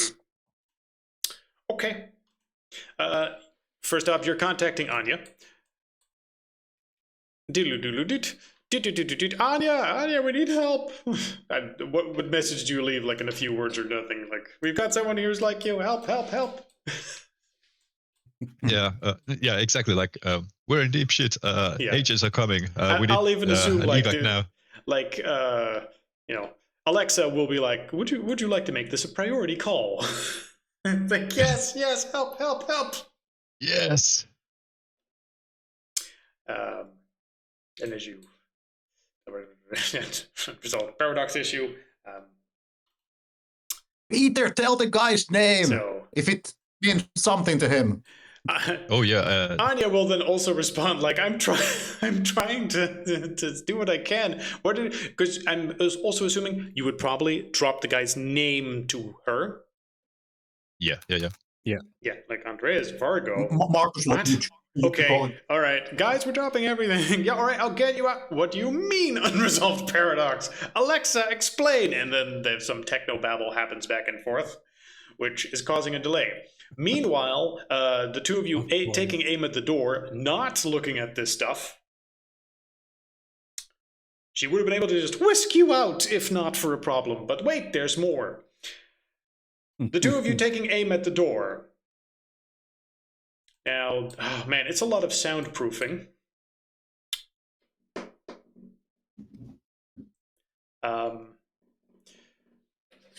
I would switch to horror music at this point. Oh no. As the two of you looking at the door, who has the best perception? That's probably Peter, me. actually. Me? Probably Mark. But between the bunch of you, like you're busy with this, you're panicking, you're talking, and then all of a sudden, Peter will suddenly go, shh, wait, what's that sound? And then you will hear that stock scream sound effect of, and then just gunfire, full auto gunfire times like 8. Oh no. Redundant. Yeah.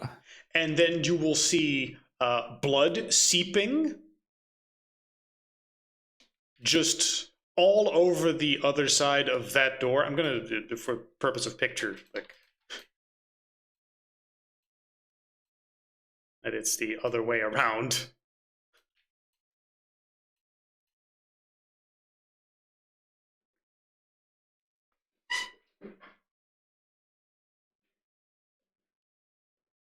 And after a little bit, the gunfire will stop.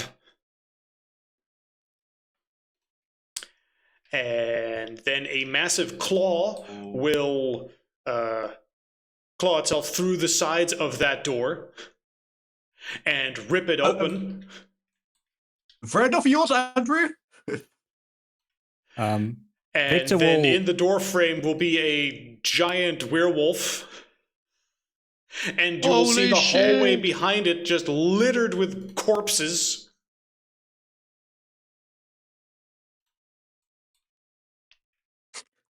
Marcus is ready to throw his ward edge, which seems very puny at this moment. You will see Yeah, the I'm werewolf just prepared. have shreds of Dante's clothes on him with the baseball Yeah. cap on his head. Yeah, Victor was about to his step forward and eyes goes, just- Dante, it's us. Calm down. And he Please seems calm like down. he is just, for whatever reason, consumed with rage. Burden. Absolutely attacks, I'm doing it. fucking blown away with rage right now. You put burden on him. Okay, I believe that requires a constitution check from the other thing, right?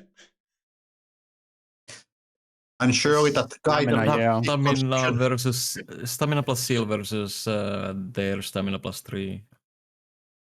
I think. Oh no. Okay, so you gotta beat Maybe? you gotta beat 8. I'm checking. How does this work? Actually, he's young, a 7. Oh, only okay. Only a 7. You only gotta get 7 successes. Also, you can Yikes. remember you can pump it with conviction. Yeah. And meanwhile, Marcus is also using his shield thing. I'm gonna say that just makes it easier, so let's make it 6. I'm checking. As you're trying to just keep him away, as System. he is just looking Roll for stamina targets. plus seal. Difficulty for an individual creature is stamina plus 3. As in, you need to roll that number, or they need to roll more That successes. is a difficulty. Yes, so you need to roll DC 7. Okay. But with his shield, was it One wasn't it- success, 7 because of the Oh, because of okay. these. Did it? Fuck it, it works. Okay, so with the burden, Dante gets incredibly slowed down and is now as if he is moving through molasses, grabbing the railing and twisting it and turning it into just a bar of metal in his hand. Damn it, this is so stupid. But Victor's gonna walk forward and try to catch his attention and try with a firm but calming voice apologize that he was left behind, that he's safe now. We're here. Generally to get him to calm down and express he's safe and that he's really sorry that he had to go through with that, sort of trying to Give get me him to the calm. most important. Okay, I'm going to use my foresight to this. That's fine. Give me the most important manipulation empathy check of your life. It's DC 8. Yeah. It's okay. Could If use he fails, I'm willpower, going to strangle him. That would be how Victor dies. Yes. yes. I'm very aware of that. But first, I need to roll my 4C for this session because I have not rolled it yet. Yeah, you take a moment before you step out the room, like I can see how this is going to end. And then you step forward and you go, Dante, who's a good boy? Who's a good boy? And then he gets his head ripped off.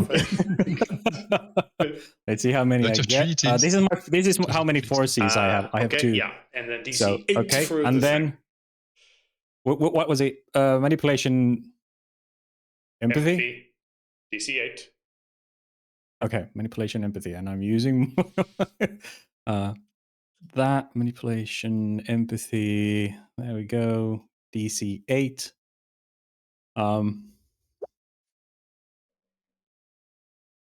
Okay. That's a good one. I'll see if I. If you get more than 2. Let's see if. Okay, 3 successes with 3 10s. Okay, with 3 10s, with 3 10s, Dante will just sort of stand there enraged, just making eye contact as he just sort of swallows and twists a whole bunch of metal, and at some point just sort of rages out against the door, rips some machinery apart, but does not get closer to you. After what must be 15 minutes of butt clenching, there is a blue glow behind you, as from the machinery, sparks glow, and all of a sudden, Dr. Anya will materialize behind you.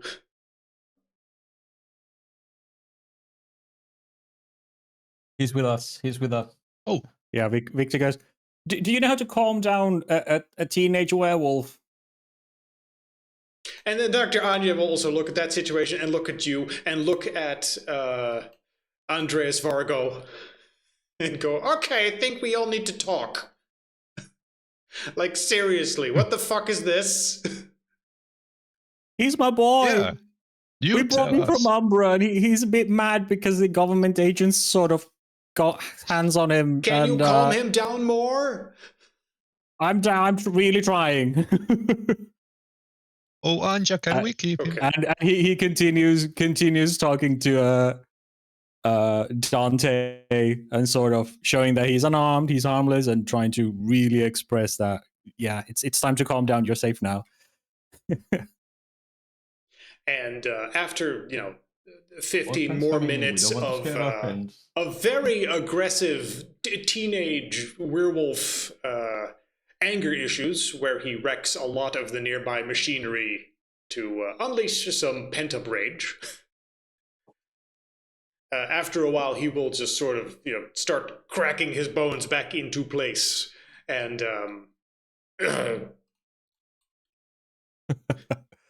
and become a very sort of buffed up, angry version of himself, where you can still see a lot of snarling anger in him, but he looks human for the most part at this point.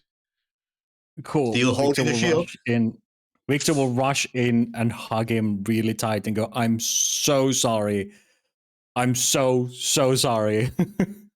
Give We me thought you would be yeah. in danger here, but you were more in danger out there. I'm so sorry we brought you here. Give me one more charisma empathy for the sake of it. Okay. DC 6. Yeah. I'll still use So he my doesn't last punch you. voices for this. Yeah, I'll still use my last empathy Yes. or my last 4C for this. It's Okay, 2 successes. it's important for Victor.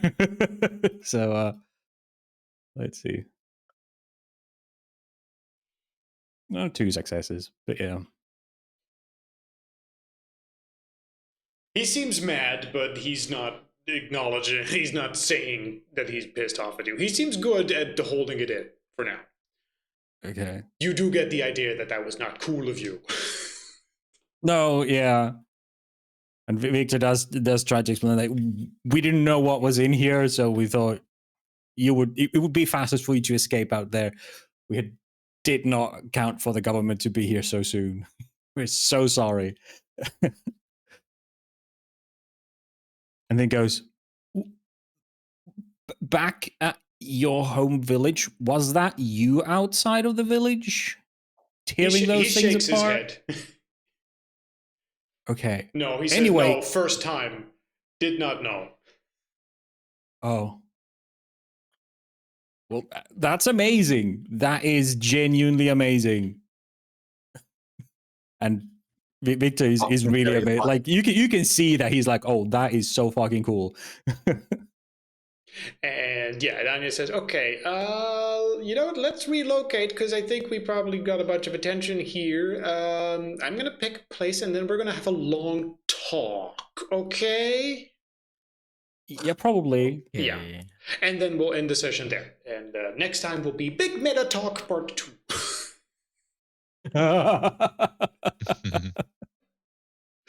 And then Vork was like, hey, everything worked out, see? Yeah. Why is his face so punchable? Good question. He's Ants Spanish. do. Or no, I'm he's just kidding. French. That's the reason. Let's take the reason. It's good enough. All right, we'll end the session here, and we'll this clusterfuck next time. The holy fuck! Why did I Yeah. make it so difficult for myself with all this shit? Okay, it's fine. Good night, everybody. Good Good night, everybody.